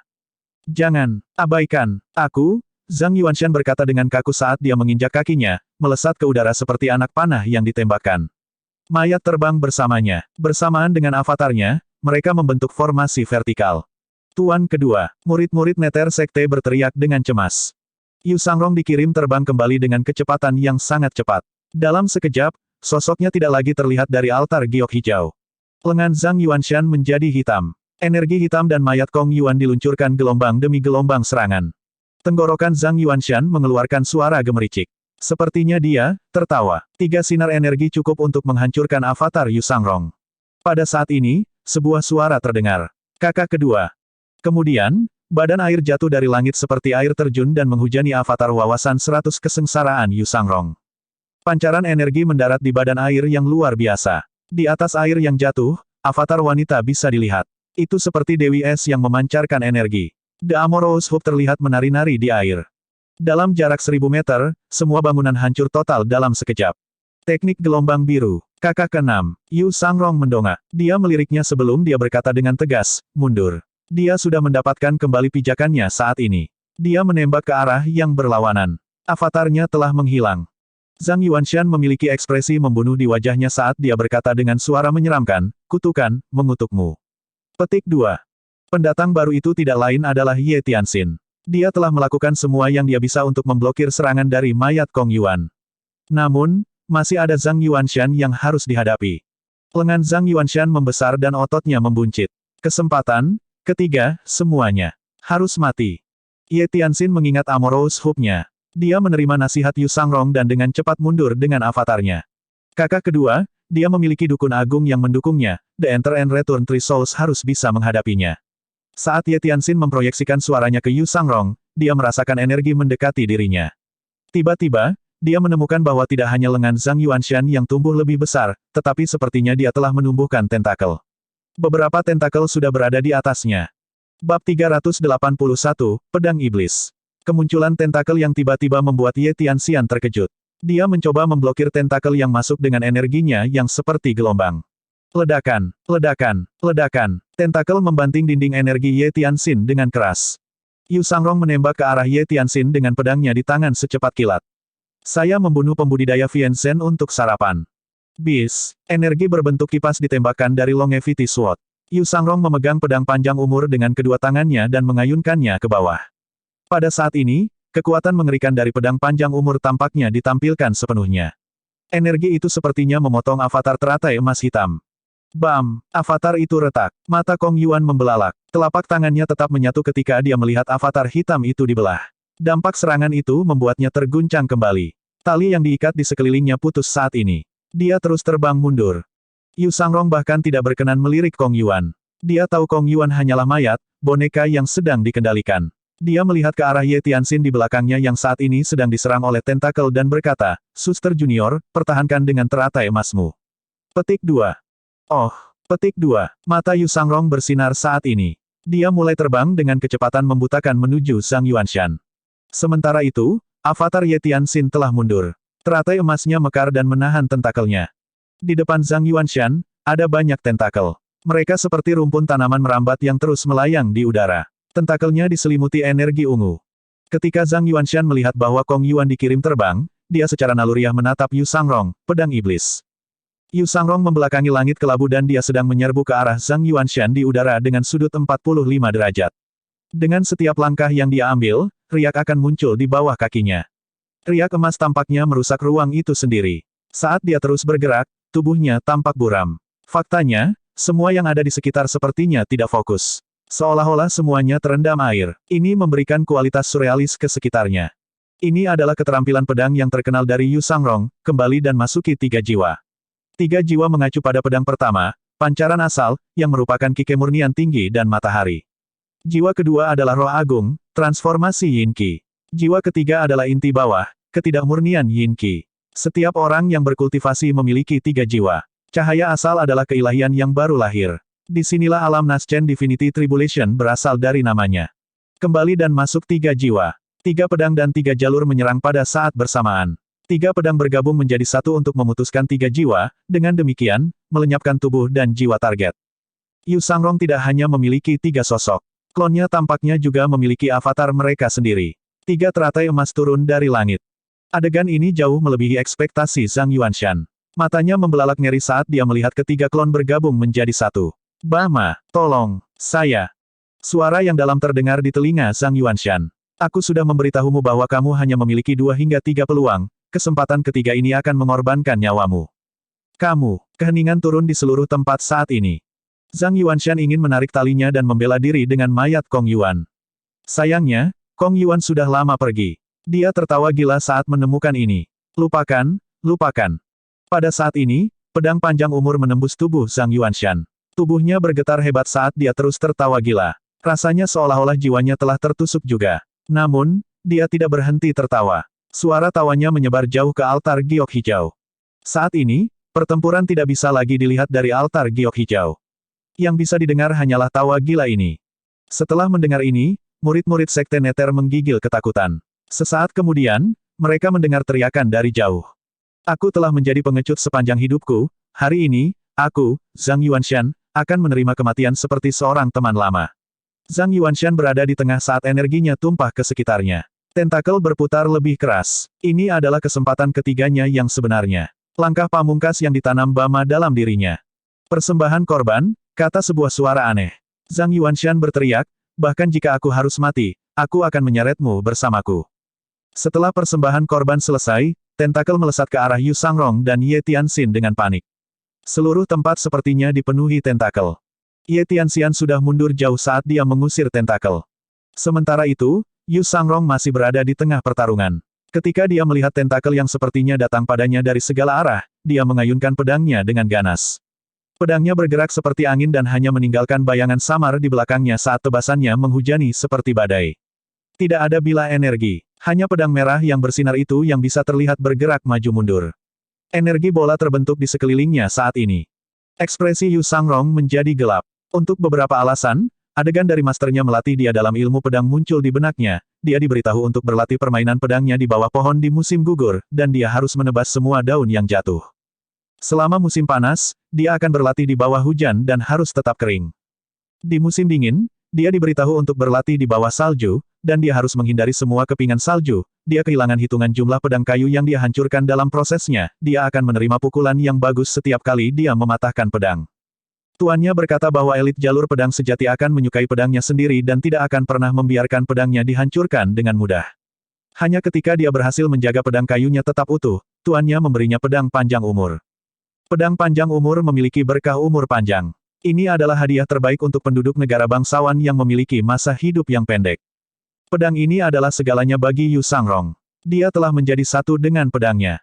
Jika kamu ingin membunuh lawan, ayunkan pedangmu dengan kuat. Nasihat Lu Zhou muncul di benak Yu Sangrong, dan dia mengayunkan pedangnya dengan kecepatan yang lebih tinggi. Tentakel yang mendekat semuanya terpotong, dan energi ungu dicegah oleh bayangan pedang. Dari jauh, Ye Tianxin tercengang saat menyaksikan adegan ini. Dia tahu bahwa kakak kedua sangat kuat, tetapi dia tidak berharap dia menjadi begitu kuat sejauh ini. Kemudian, dia melihat energi ungu yang meresap ke udara dan tentakel-tentakel yang berayun-ayun sebelum dia melemparkan Amorous Hoop-nya keluar. The Amorous Hoop terjun ke lautan tentakel dan melepaskan ledakan energi. Teknik gelombang biru memperlambat gerak maju sulur. Pada saat ini, Ye Tianxin berteriak, kakak kedua. Petik 2. Yu Sangrong membuat suara pengakuan. Avatar 100 kaki miliknya melesat ke arah cakrawala saat ukurannya bertambah. Pisau energi menyebar seperti kelopak bunga teratai di udara. Ledakan. Tentakelnya diputuskan oleh bila energi yang tak terhitung jumlahnya. Pada saat yang sama, teratai emas di bawah avatar Yu Sangrong menahan tentakelnya seperti daun teratai. Dengan Golden Lotus di tengahnya, Longevity Sword terbang dan terus memotong tentakelnya. Dengan pandangan biasa, itu tampak seperti pusaran yang muncul. Energi tentakel tampaknya segera berkurang dengan selisih yang sangat besar. Ye Tianxin merasakan tekanan di sekitar liftnya sekaligus. Dia mengingat avatarnya, jungkir balik di udara sebelum dia melihat pemandangan di depannya dengan tidak percaya. Apakah ini pedang iblis? Yu Sangrong tidak menahan diri saat dia memegang dan mengayunkan pedangnya. Ekspansi avatarnya yang cepat, ditambah dengan gerakan pedangnya yang tampaknya membentuk pusaran menahan tentakelnya. Secara bertahap, tentakel mulai menyusut dan jumlahnya turun. Semuanya sunyi lagi. Yu Sangrong berdiri di dalam avatarnya. Dia mengulurkan tangannya saat dia mencoba untuk mengontrol avatarnya. Avatar 100 Tribulations Insight membutuhkan terlalu banyak energi untuk dipelihara. Jarang bagi seorang kultivator untuk mempertahankan Avatar 100 Tribulations Insight untuk waktu yang lama. Ye Tianxin masih shock. Setelah beberapa lama, Energi ungu akhirnya lenyap. Tubuh Zhang Yuanshan tidak terlihat. Yu Sangrong menarik tangannya ke belakang dan mengepalkan tangannya. Avatarnya lenyap. Golden Lotus yang besar berhenti sebentar. Yu Sangrong melihat ke arah teratai emas. 8 daun teratai emas dan bersinar itu berputar dengan kecepatan yang seragam. Ada sedikit kemilau ungu pada daun teratai. Dengan ekspresi tidak terganggu di wajahnya, dia menggerakkan tangannya, dan lautan Qi dantiannya melonjak. Menutup. Petik 2. Golden Lotus lenyap. Yu Sangrong melayang di udara saat dia mengamati tanah di bawahnya dengan ekspresi bijaksana di wajahnya. Bab 382, Tujuan dan Mutasi Teratai Emas. Altar giok hijau selalu menjadi tempat yang tenang. Namun, pada saat ini, semua ketenangan hilang saat tempat itu dihancurkan. Lempengan batu di altar retak, dan area di bawah altar pun rusak. Jika kedua lawan tidak memindahkan pertempuran mereka lebih jauh, altar giok hijau akan hancur total. Murid Sekte Nether mengalami kesulitan untuk menenangkan diri menyaksikan ini. Meskipun mereka bisa melihat pertempuran antara Yu Sangrong dan monster itu. Berdasarkan suara yang terdengar dari jauh, mereka tahu pertempuran itu sengit dan menakutkan. Setelah beberapa lama, hiruk-pikuk suara akhirnya mereda.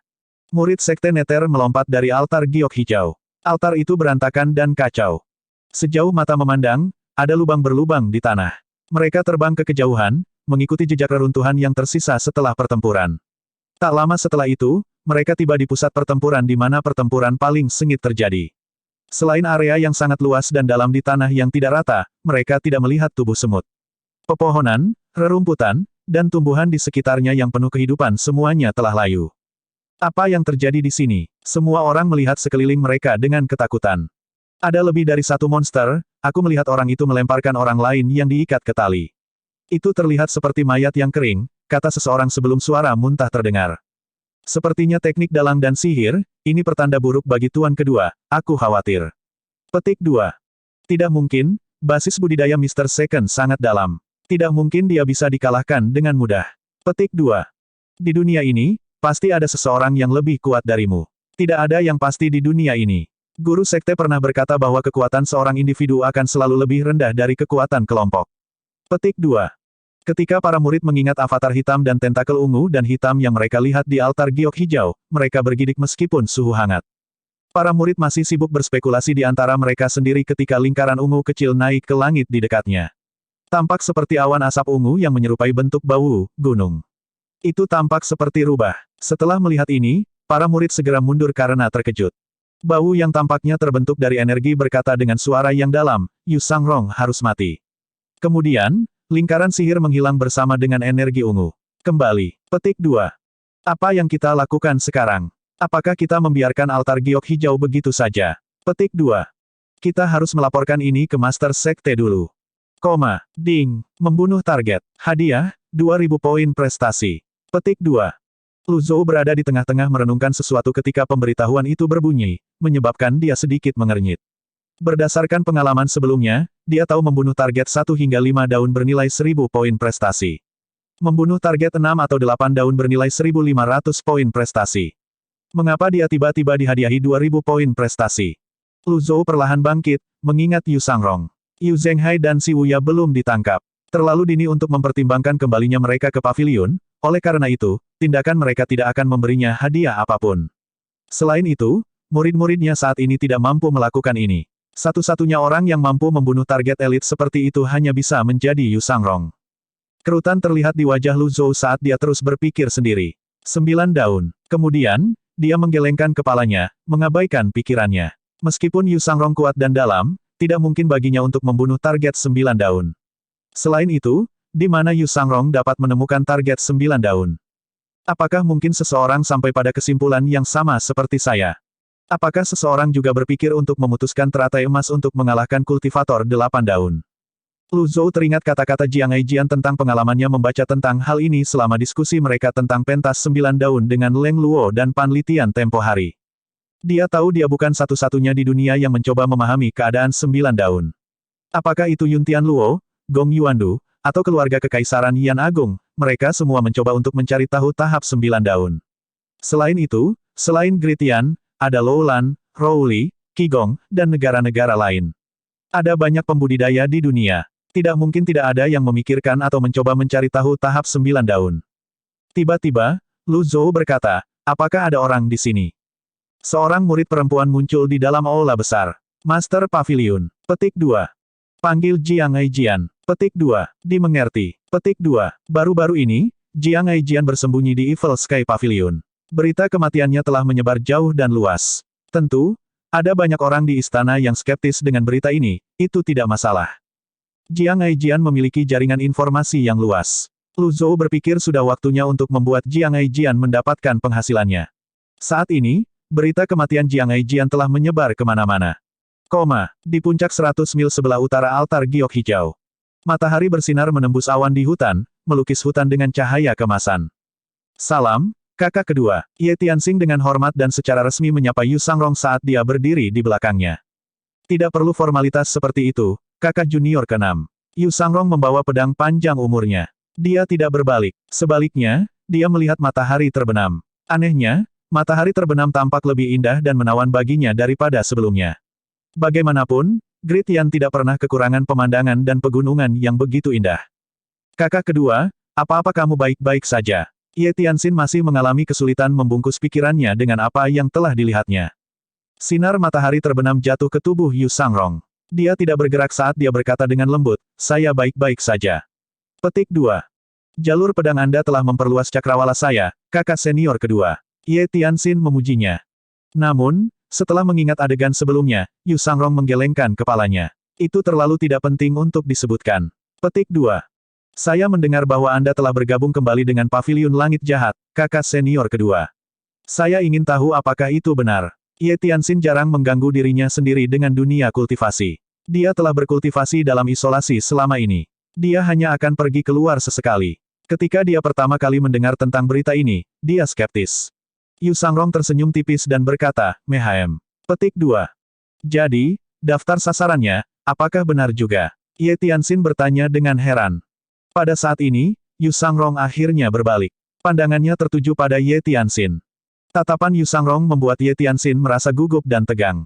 Sejak dia meninggalkan Evil Sky Pavilion dan menjadi Derivat Moon Palace Master yang dihormati semua orang, elit ke-6 di gulungan hitam, dan Jadeves Sura yang namanya saja membuat ketakutan bagi mereka yang mendengarnya, dia tidak pernah merasa gugup seperti ini. Mehem, Yu Sangrong mengangguk lagi. Ye Tianxin kagum. Daftar hit yang beredar di budidaya dipenuhi oleh para elit. Mereka semua adalah orang-orang yang mengesankan, namun, mereka semua mati oleh pedang kakak kedua. Seberapa kuat dia dan tekniknya? Senyuman lembut terlihat di wajah Yu Sangrong saat dia bertanya, kakak junior ke-6, bukankah guru memaafkanmu? Ye Tianxin tercengang, tidak bisa berkata-kata. Ekspresinya berubah menjadi tidak wajar. Dia tidak tahu bagaimana menjawab pertanyaan itu. Yu Sangrong tidak berniat memaksakan jawaban darinya. Kamu tidak harus menjawabku jika kamu tidak ingin. Pada akhirnya, Ye Tianxin menjawab, saya khawatir saya tidak akan bisa kembali ke Evil Sky Pavilion lagi. Petik 2. Yu Sangrong berkata, umurmu panjang di depan. Jadilah dirimu sendiri. Petik 2. Kamu benar, kakak senior kedua. Ye Tianxin mengangguk. Rencana apa yang Anda miliki setelah ini? Yu Sangrong bertanya. Ye Tianxin tidak segera menjawab. Sebaliknya, dia berjalan ke tepi puncak dan melihat ke hutan. Dia menghela nafas lembut dengan tatapan bingung di matanya. Aku tidak tahu, aku seperti lalat tanpa kepala. Dia tiba-tiba merasa bahwa dia telah berbicara terlalu banyak sehingga dia berhenti berbicara. Yu Sangrong berkata, jika kamu tidak memiliki tujuan sekarang, carilah yang baru. Petik 2. Ye Tianxin tercengang. Pikirannya tidak sesederhana kakak kedua, namun, hidup seringkali tidak rumit. Semakin orang khawatir, semakin orang akan dibatasi. Apalagi, sepertinya dia tidak punya tujuan. Dia tidak cukup bertekad untuk mengejar tujuannya. Setelah beberapa saat, dia bertanya, apakah Anda kembali ke Paviliun Langit Jahat setelah ini, kakak kedua? Tidak, Yu Sangrong menggelengkan kepalanya. Setelah saya selesai dengan daftar sasaran, saya akan menuju utara. Petik 2. Kemana kamu pergi? Gunung Payau. Petik 2. Bab 383, bagaimana rumor dimulai? Ye Tianxin bertanya, bingung, Gunung Payau. Di mana itu? Dia belum pernah mendengar tempat seperti itu, oleh karena itu, dia menyimpulkan bahwa itu pasti desa pegunungan yang terpencil. Yu Sangrong menjawab dengan jujur, ini kampung halaman saya. Itu adalah tempat yang hanya bayangan dari dirinya yang dulu. Tidak ada apa-apa selain dingin dan gelap di sana. Ye Tianxin bahkan lebih bingung. Dia bertanya-tanya mengapa Yu Sangrong menggambarkan kampung halamannya sebagai dingin dan gelap. Setidaknya, dia punya kampung halaman untuk kembali. Para Vervok tidak punya tempat untuk kembali. Setelah memikirkan hal ini, dia bertanya sambil menghela nafas, "Kakak kedua, apakah kamu menyalahkan saya?" "Aku sudah mendengar tentang apa yang terjadi," kata Yu Sangrong. Ye Tianxin senang dengan jawabannya. Sepertinya kakak seniornya tidak menyalahkannya. Dia tiba-tiba teringat percakapannya dengan adik ketujuh, si Wuya, dan bertanya, "Kakak kedua, apakah Anda percaya bahwa seseorang di dunia ini dapat hidup selama 2000 tahun?" Yu Sangrong sedikit terkejut. Pertanyaan ini memiliki keunggulan ketika diarahkan ke bangsawan. Lagi pula, bagi para bangsawan, itu sudah merupakan kemewahan bisa hidup sampai 1000, apalagi 2000. "Mengapa? Apa kau percaya itu?" "Kakak kedua, aku sudah mencari item selama ini. Ini disebut Cheng Huang. Banyak yang mengatakan bahwa siapapun yang mengendarai Cheng Huang akan hidup selama 2000 tahun. Meskipun mencarinya begitu lama, pencarian saya tidak membuahkan hasil," jawab Ye Tianxin. Jika Ye Tianxin memberitahu orang lain tentang ini, mereka akan membujuknya untuk menghentikan pencariannya yang sia-sia. Namun, Yu Sangrong berbeda. Dia sangat percaya seseorang perlu memiliki tujuan untuk dicapai sebelum kematiannya. Dia tersenyum tipis dan menjawab, "Jangan kehilangan tekadmu, dan terus mencari." "Apa? Bagaimana jika kemungkinannya tipis? Ini lebih baik daripada tidak sama sekali." Petik 2. Ye Tianxin tidak bisa berkata-kata. Memang benar, kesempatan kecil lebih baik daripada tidak sama sekali. Dia membungkuk. "Terima kasih atas nasihat Anda, kakak senior kedua." Yu Sangrong mengangguk. "Matahari terbenam, kamu harus kembali, adik perempuan." Petik 2. "Mehm, jaga dirimu, kakak senior." Ye Tianxin membungkuk lagi sebelum dia berbalik dan pergi. Secara bertahap, kegelapan turun. Yu Sangrong tidak bergerak. Dia memandang diam-diam saat matahari terbenam di balik gunung. Dia mencengkeram pedang panjang umurnya dengan erat saat dia berdiri terpaku di tempat. Bam! Retakan muncul di batu. Pedang panjang umur terjepit di antara itu. Yu Sangrong duduk bersila saat dia menyatukan kedua telapak tangannya. Jagoan, avatar 100 Tribulations Insight miliknya muncul. Namun, ukurannya tidak terlalu besar. Faktanya, itu hanya setengah dari tinggi badannya. Dia sengaja membuat avatarnya sekecil mungkin. Dia mengangkat satu telapak tangan, menghadap ke atas, sebelum avatarnya melayang di atas telapak tangannya. Itu menyerupai patung emas di atas teratai emas. Namun, Golden Lotus bukan lagi emas murni. Sebaliknya, itu berbintik-bintik dengan bintik-bintik ungu yang sepertinya menyebar. Tampaknya bintik-bintik ungu itu merupakan hama yang merasuki daun teratai. Yu Sangrong mengedarkan primal ki-nya. Golden Lotus-nya berputar dengan cepat dan bersinar terang. Jagoan, setelah satu putaran perawatan, bintik-bintik ungu hanya menunjukkan tanda-tanda melambat setelah ditekan oleh basis kultivasinya yang kuat. Mereka tidak menghilang. Yu Sangrong sedikit mengernyit. Dia tidak meraih kemenangan ini dengan mudah. Faktanya, itu sedikit sulit dibandingkan dengan pertarungannya yang lain. Bahkan ketika dia berdebat dengan kakak tertua di hutan Cloud Radiant saat itu, dia tidak dipaksa untuk menggunakan semua kekuatannya. Menurut pendapatnya, Zhang Yuanshan hanyalah master sekte dari sekte kelas 2, seseorang yang pengecut yang dengan keras kepala berpegang teguh pada kehidupan. Dia seharusnya bisa menghadapi Zhang Yuanshan hanya dengan satu serangan pedang. Siapa yang tahu Zhang Yuanshan akan memberinya begitu banyak kesulitan. Seorang dukun agung dari Loulan. Yu Sangrong bergumam pada dirinya sendiri dan mengejek, "Kamu beruntung bisa bertemu denganku dan tidak," dia tidak menyelesaikan kalimatnya. Dia mengingat avatarnya, dan dengan mendorong kakinya, dia terbang ke utara. Setelah pertempuran di altar giok hijau berakhir, murid-murid Sekte Nether menulis tentang hal itu kepada master sekte mereka, Yu Zhenghai, yang berada di Provinsi Yi. Beritahu cabang lainnya, katakan saja bahwa hal itu menjadi pertanda buruk bagi tuan kedua setelah pertarungannya dengan Zhang Yuanshan. Petik 2. Setidaknya, inilah yang mereka pikirkan berdasarkan pengamatan mereka. Kata-kata mereka dapat diartikan dengan banyak cara berbeda yang tampaknya memiliki arti yang sama. Yu Sangrong bisa terluka parah, hilang, meninggal, ada banyak cara untuk menafsirkan kata-kata mereka. Begitulah rumor baru mulai menyebar di dunia kultivasi. Sekte utama dunia kultivasi menghela nafas lega. Opini publik cukup ampuh untuk melebur logam. Ketika ada cukup banyak orang yang menyebarkan desas-desus tersebut, tidak perlu lagi memverifikasi keasliannya. Seiring waktu berlalu, rumor tersebut menjadi semakin dibesar-besarkan. Setiap pendongeng akan menambahkan sentuhan mereka sendiri ke dalamnya. Dalam pertempuran di altar giok hijau, pedang iblis, Yu Sangrong, tidak bisa mengalahkan Zhang Yuanshan dan terluka parah. Petik 2. Mengapa tikus pengecut, Zhang Yuanshan, tiba-tiba menyerang? Pedang iblis terlalu penuh dengan dirinya sendiri. Pada akhirnya, dia menemui ajalnya. Petik 2. Era paviliun langit jahat akan segera berakhir. Karena Yu Sangrong tidak muncul sejak saat itu menambah kredibilitas rumor tersebut. Di bawah penutup malam, di kuburan. Sosok hitam melayang di udara. Kakinya hanya setengah kaki di atas tanah. Itu terbang di sekitar kuburan di ketinggian rendah ini karena tubuhnya mengeluarkan asap ungu pekat. Suara tanah yang mengendur terdengar di udara. Sosok hitam itu terbang kembali ke titik awalnya dan mendarat di tanah. Dia mengangguk puas. Dia memegang dua tali dengan satu tangan. Di ujung tali adalah Kong Yuan yang masih mengenakan jubah biarawannya. Di ujung lainnya adalah Zhang Yuanshan yang mengenakan jubah daoisnya. Mantra sihir telah berpengaruh, Yu Sangrong akan lenyap dari dunia ini. Selanjutnya, giliran paviliun langit jahat, kakak perempuan, saya akan menyeret seluruh paviliun langit jahat untuk menemani Anda di dunia lain. Petik 2. 7 hari kemudian, di aula besar paviliun langit jahat. Lu Zhou telah bermeditasi pada gulungan Heavenly Writing selama beberapa waktu. Kekuatannya yang luar biasa sekarang telah terisi kembali sepenuhnya. Dia sedang memikirkan tentang panggung 9 daun ketika Ming Shiyin masuk ke aula dengan sebuah surat di tangannya. Sementara itu, Yuaner kecil sedang melatih kendali atas Nirvana Sas di dalam aula besar. Kakak senior keempat, lihat ini, aku bisa membentuk Nirvana Sas menjadi berbagai bentuk sekarang. Guru mengajari saya. Itu hebat. Ming Shiyin memberikan jawaban asal-asalan dan berjalan cepat ke aula besar. Guru, surat dari Jiang Aijian. Dia membuka surat itu sambil berbicara. Jiang Aijian memang efisien dibandingkan dengan orang tua dari paviliun zaman tua yang hanya ahli dalam menyombongkan diri dan menyanjung. Dia baru pergi selama 7 hari, tapi sudah ada hasilnya. Ming Shiyin membaca, senior-senior, tidak perlu menyelidiki masalah yang telah Anda percayakan untuk saya selidiki. Seluruh dunia kultivasi mengatakan bahwa keadaan tidak baik bagi pedang iblis setelah kalah dari Zhang Yuanshan. Namun, kebenaran rumor tersebut belum dapat dikonfirmasi. Saya akan mencoba memverifikasi rumor itu secepat yang saya bisa. Hal lain yang ingin saya laporkan kepada Anda adalah bahwa Sekte Nether telah menaklukkan Provinsi Yi.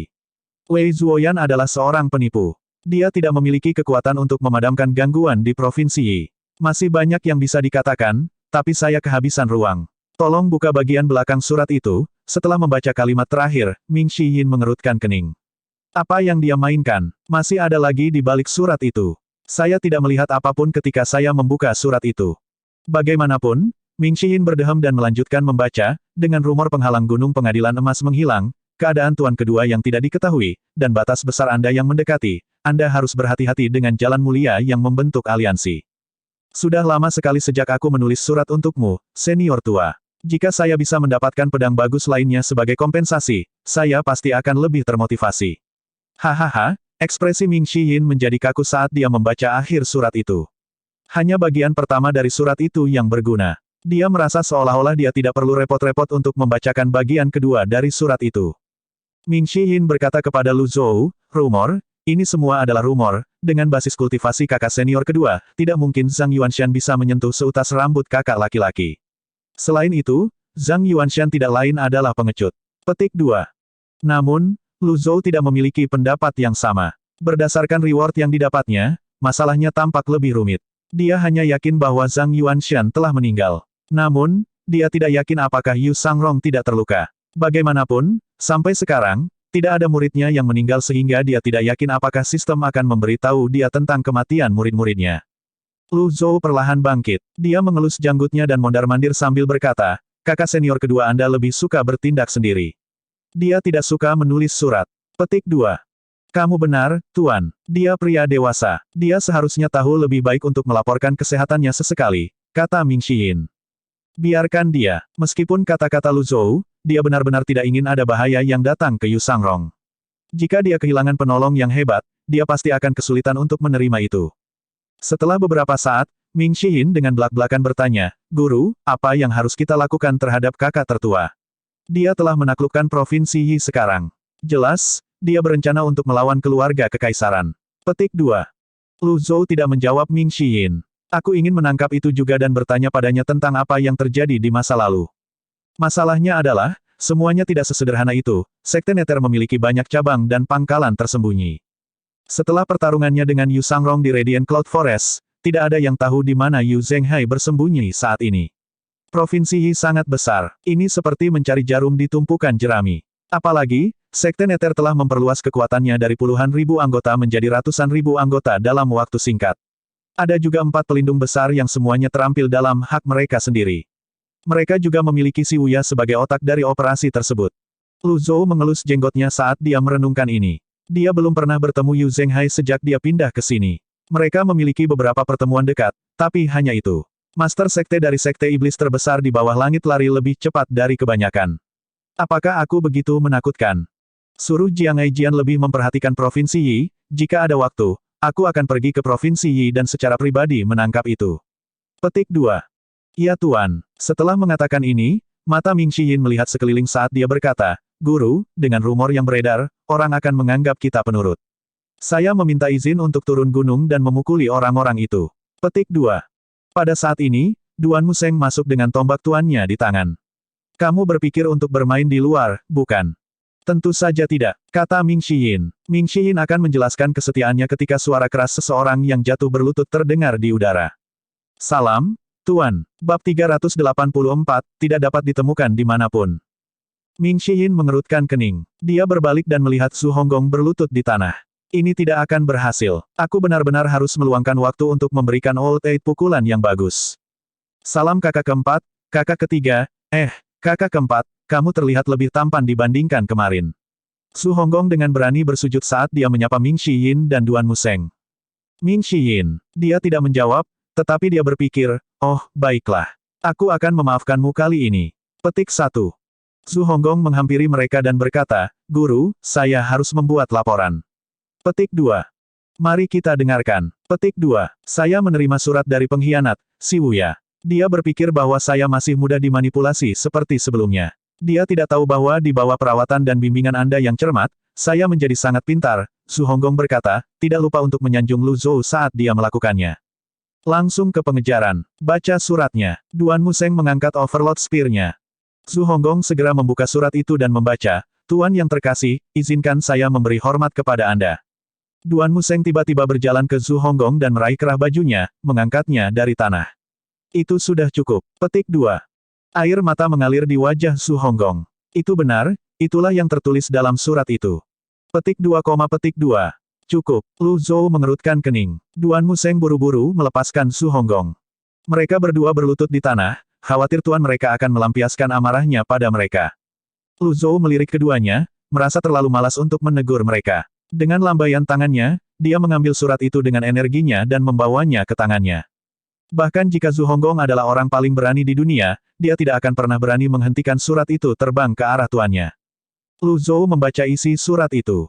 Ternyata, surat itu berisi informasi tentang apa yang terjadi antara Yu Sangrong dan Zhang Yuanshan. Si Wuya sepertinya memiliki jawaban untuk masalah Yu Sangrong yang membunuh target hadiah tinggi. Namun, Lu Zhou masih khawatir. Ming Xiyin bertanya dengan rasa ingin tahu, Guru, apa yang dikatakannya? Lu Zhou melambaikan tangannya dan membuang surat itu. Ming Xiyin menangkap surat itu dan membacanya. Alisnya berkerut saat dia membaca surat itu. Kakak senior kedua melawan Zhang Yuanshan di altar giok hijau. Zhang Yuanshan adalah persembahan korban dari Dukun Agung, Bama. Hal-hal tidak terlihat baik untuk kakak senior kedua. Bama berencana untuk bergerak melawan Evil Sky Pavilion untuk membalas dendam Molly. Guru, pengkhianat ini, Si Wuya, tidak bisa dipercaya. Petik 2. Kakak keempat benar, kita seharusnya tidak percaya kata-kata pengkhianat. Petik 2. Lu Zhou berdiri dan memandang mereka bertiga sambil berkata, Si Wuya seharusnya mengatakan yang sebenarnya. Bagaimanapun, dia memiliki 2000 poin pahala yang dia dapatkan untuk mengkonfirmasi beberapa kata-kata Si Wuya. Ming Xiyin dan Su Honggong tidak memikirkan masalah itu lagi. Karena tuan mereka mengatakan demikian, tidak perlu berpikir sebaliknya. Keduanya mengangguk dan berkata serempak, kamu bijaksana, Tuan. Petik 2. Duan Museng memegang surat itu di tangannya dan membacanya. Dia berkata, Bama adalah penyihir jenius terbesar di Loulan. Selama bertahun-tahun, kekuatan Loulan telah meningkat pesat berkat Bama. Apa yang harus kita lakukan tentang kakak senior kedua? Petik 2. Ketiganya tampak khawatir. Selain itu, bahkan surat Jiang Aijian berbicara tentang rumor yang menyebar. Su Honggong berkata, Guru, saya harus membuat laporan lain. Petik 2. Mari kita dengarkan. Petik 2. Banyak pembudidaya tingkat rendah muncul di kaki Gunung Pengadilan Emas kemarin. Saya melihat mereka mencoba membuat keributan jadi saya mengusir mereka, kata Su Honggong sambil tersenyum, jelas menunggu untuk dipuji. Membuat heboh. Orang tolol ini lagi-lagi mengumbar omong kosong. Siapa yang berani membuat keributan di dekat Gunung Golden Court? Petik 1. Ming Xiyin mengerutkan kening dan berkata, bodoh, bukankah kamu bertanya kepada mereka apa yang mereka lakukan? Su Honggong menggaruk kepalanya. Mereka mengatakan sesuatu yang aneh telah terjadi, dan mereka menginginkan bantuan kita, tapi kita tidak menjalankan amal di sini. Ming Shiyin diam-diam bersukacita atas kemalangan Su Honggong. Old Eight, kurasa kamu tidak tahu gaya baru Master dalam melakukan sesuatu. Namun, dia terkejut melihat tuannya tidak terlihat marah. Lu Zhou mondar-mandir. Layu tanaman seharusnya ada hubungannya dengan ilmu sihir. Bama mungkin sedang merencanakan sesuatu lagi. Ketika dia mengingat isi surat Si Wuya, dia mulai mengkhawatirkan Yu Sangrong. Jika ini terjadi di masa lalu, dia tidak perlu mengkhawatirkan Yu Sangrong dengan basis budidaya Yu Sangrong. Namun, ada yang terasa berbeda kali ini. Sebagai Tuan Yu Sangrong, bagaimana dia bisa duduk dan tidak melakukan apa-apa? Ketika Ming Shiyin melihat gurunya tenggelam dalam pikirannya, dia tahu apa yang dipikirkan tuannya. Dia membungkuk dan berkata, saya bersedia menyelidiki kejadian ini. Petik 2. Su Honggong juga membungkuk. Saya bersedia untuk menemani kakak senior keempat turun gunung untuk menyelidiki masalah ini. Petik 2. Tatapan Lu Zhou tertuju pada kedua muridnya. Jika ini terjadi di masa lalu, dia tidak akan ragu untuk mendelegasikan tugas ini kepada mereka. Namun, dia harus mempertimbangkan Bama, dukun agung, yang berada di balik semua ini. Bahkan Yu Sangrong mengalami kesulitan berurusan dengan Bama, bukankah itu sama dengan mengirim Ming Shiyin dan Su Honggong ke kematian mereka jika dia mengizinkan mereka untuk melakukan misi ini? Setelah bergumam pada dirinya sendiri sejenak, Lu Zhou berkata, tidak perlu terburu-buru. Karena dia datang ke Evil Sky Pavilion, cepat atau lambat dia akan datang. Ketika ketiga murid mendengar ini, mereka berkata serentak, kamu bijak, Tuan. Petik 2. 10 hari berlalu dalam sekejap mata. Tidak ada hal luar biasa yang terjadi. Pada malam ke-11, di kuburan di dalam hutan, sosok hitam terbang, masuk dan keluar dari pepohonan. Banyak mayat terlihat merangkak keluar dari kuburan mereka, membentuk kelompok saat mereka bergerak maju perlahan. Dari atas, mereka tampak seperti semut. Di belakang masa tubuh hitam, kereta hitam kecil terbang dengan cepat di ketinggian rendah. Dua orang pria menarik kereta. Sosok gempal berdiri di atas gerbong. Matanya bersinar dengan lampu hijau. Dia melihat pasukannya dengan ekspresi senang. Ini adalah pasukannya yang tanpa lelah dia kumpulkan selama beberapa hari dan malam. Dia berkata dengan suara yang dalam, Evil Sky Pavilion, saya harap Anda akan puas kali ini. Swoosh! Kereta hitam itu melesat melewati puncak sosok hitam, memimpin di depan pasukan mayat. Sementara itu, di langit hampir 10.000 mil barat laut dari ibu kota Agung Yan. Sosok berjubah hijau terlihat melayang di atas beberapa gunung yang tertutup salju. Dia mengamati sekelilingnya. Sepertinya hanya ada pohon dan salju sejauh mata memandang. Sepertinya tidak ada tanda-tanda manusia sama sekali. Kepingan salju berjatuhan di Yu Sangrong saat angin mengacak-acak rambutnya. Dia tidak repot-repot mengusir kepingan salju. Bintik-bintik putih dari kepingan salju bisa dilihat di alis dan rambutnya. Yu Sangrong berdiri dengan tangan disilangkan. Pedang panjang umur di punggungnya bergetar lembut seolah bisa merasakan sesuatu. Melawan angin dan salju, dia tersenyum tipis saat berkata, aku pulang. Petik 2. Dia maju selangkah di udara. Dengan gerakan kilat, dia muncul beberapa ratus kaki jauhnya. Detik berikutnya, dia muncul di atas pohon tertinggi. Dia tampak sedikit linglung saat dia melihat tanah yang sedikit tenggelam di depannya. Itu adalah dataran kecil yang membentang puluhan mil dan dikelilingi oleh pegunungan. Itu benar-benar tertutup oleh salju. Di bawah salju, tanaman merambat, pepohonan, bagian dari dinding yang runtuh bisa terlihat samar-samar. Segalanya tetap sama sementara orang-orang telah berubah. Yu Sangrong mengetuk dengan ujung kakinya. Retak. Salju di pohon meluncur. Pohon tinggi tanpa salju sekarang menonjol di antara pohon-pohon yang tertutup salju lainnya. Yu Sangrong terbang ke depan. Ketika dia setengah jalan menuju tujuannya, dia mendengus teredam dan terhuyung. Dia berhenti di udara. Dia menurunkan lengannya dan menyatukan kedua telapak tangannya. Jagoan, sebuah avatar 100 Tribulations Insight miniatur muncul. Dia memindahkan avatar yang menyerupai patung emas ke atas telapak tangannya saat dia melihat Golden Lotus di bawah avatar. Bintik-bintik ungu telah meningkat jumlahnya. Sekitar sepertiga dari bunga teratai itu tercemar ungu. Mantra sihir. Bab 385, Makam Melilot dan Tumpukan Tulang. Yu Sangrong memandang teratai emas dengan cemberut. Namun, kerutan menghilang dengan cepat. Dia tidak takut, gugup, atau khawatir. Dia menghela nafas dan menggelengkan kepalanya. Saya sudah ceroboh. Petik 2. Adegan pertarungannya dengan Zhang Yuanshan muncul lagi di benaknya. Satu-satunya contoh teratai emasnya terkena mantra adalah selama serangan terakhirnya di mana dia menggunakan pedang, avatar, dan teratai emasnya untuk menghancurkan tentakel.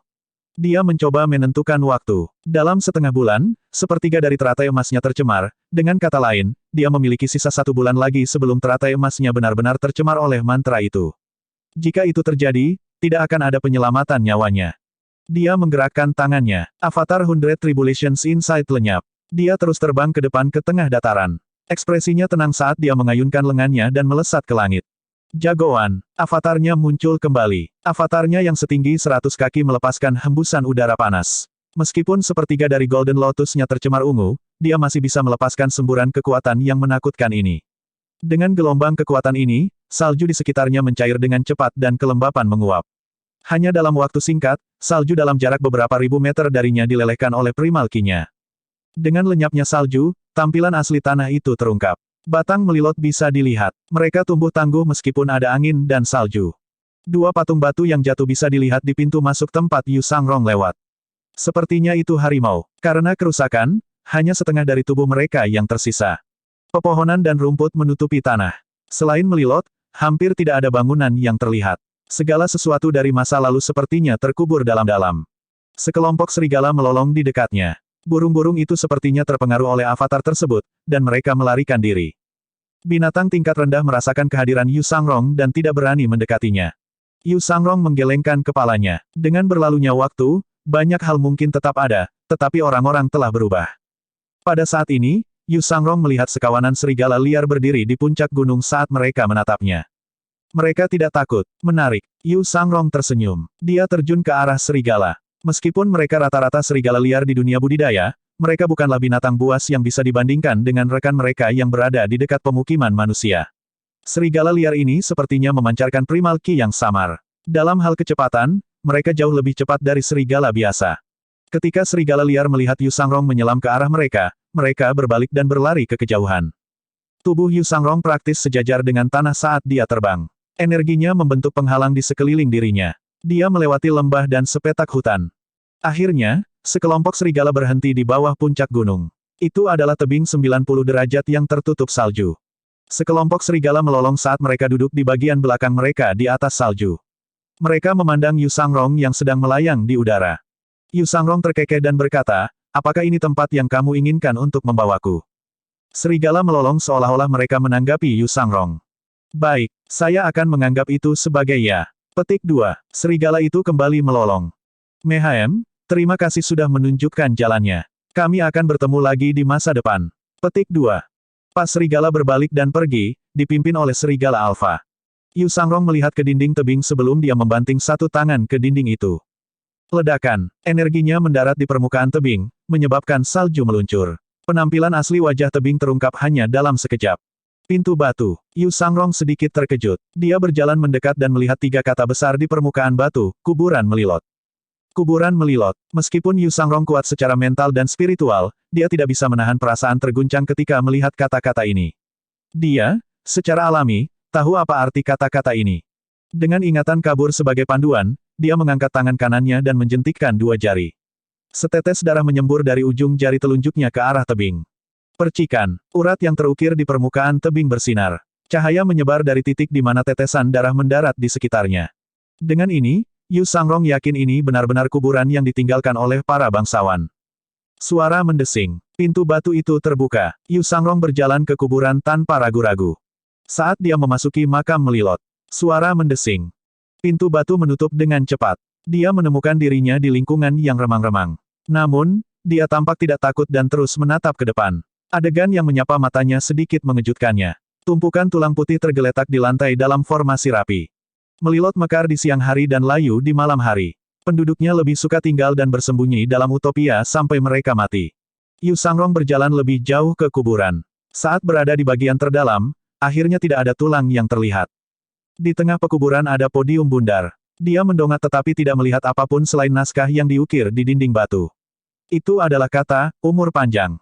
Yu Sangrong menggelengkan kepalanya. Bangsawan yang berumur pendek tidak pernah menyerah dalam mengejar umur panjang, namun, kenyataan seringkali keras. Rata-rata, bangsawan yang tidak berkultivasi hanya bisa hidup paling lama 30 atau 40 tahun. Jika mereka berkultivasi, mereka akan dapat sedikit memperpanjang umur mereka. Bahkan seorang ahli 8 daun seperti Yu Sangrong hanya dapat menambahkan 500 tahun ke hidupnya sendiri dengan bantuan pedang panjang umur. Di dunia kultivasi, itu adalah survival of the fittest. Tanpa waktu yang cukup untuk berkultivasi, bagaimana mereka bisa berpikir untuk menjadi kuat? Ini adalah lingkaran setan dalam jangka panjang, setiap generasi lebih buruk dari generasi sebelumnya. Kematian negara bangsawan tidak bisa dihindari. Yu Sangrong adalah anggota generasi baru yang tidak menyerah atau tunduk pada takdirnya. Paviliun Langit Jahat, Gunung Pengadilan Emas. Malam mulai turun di daratan.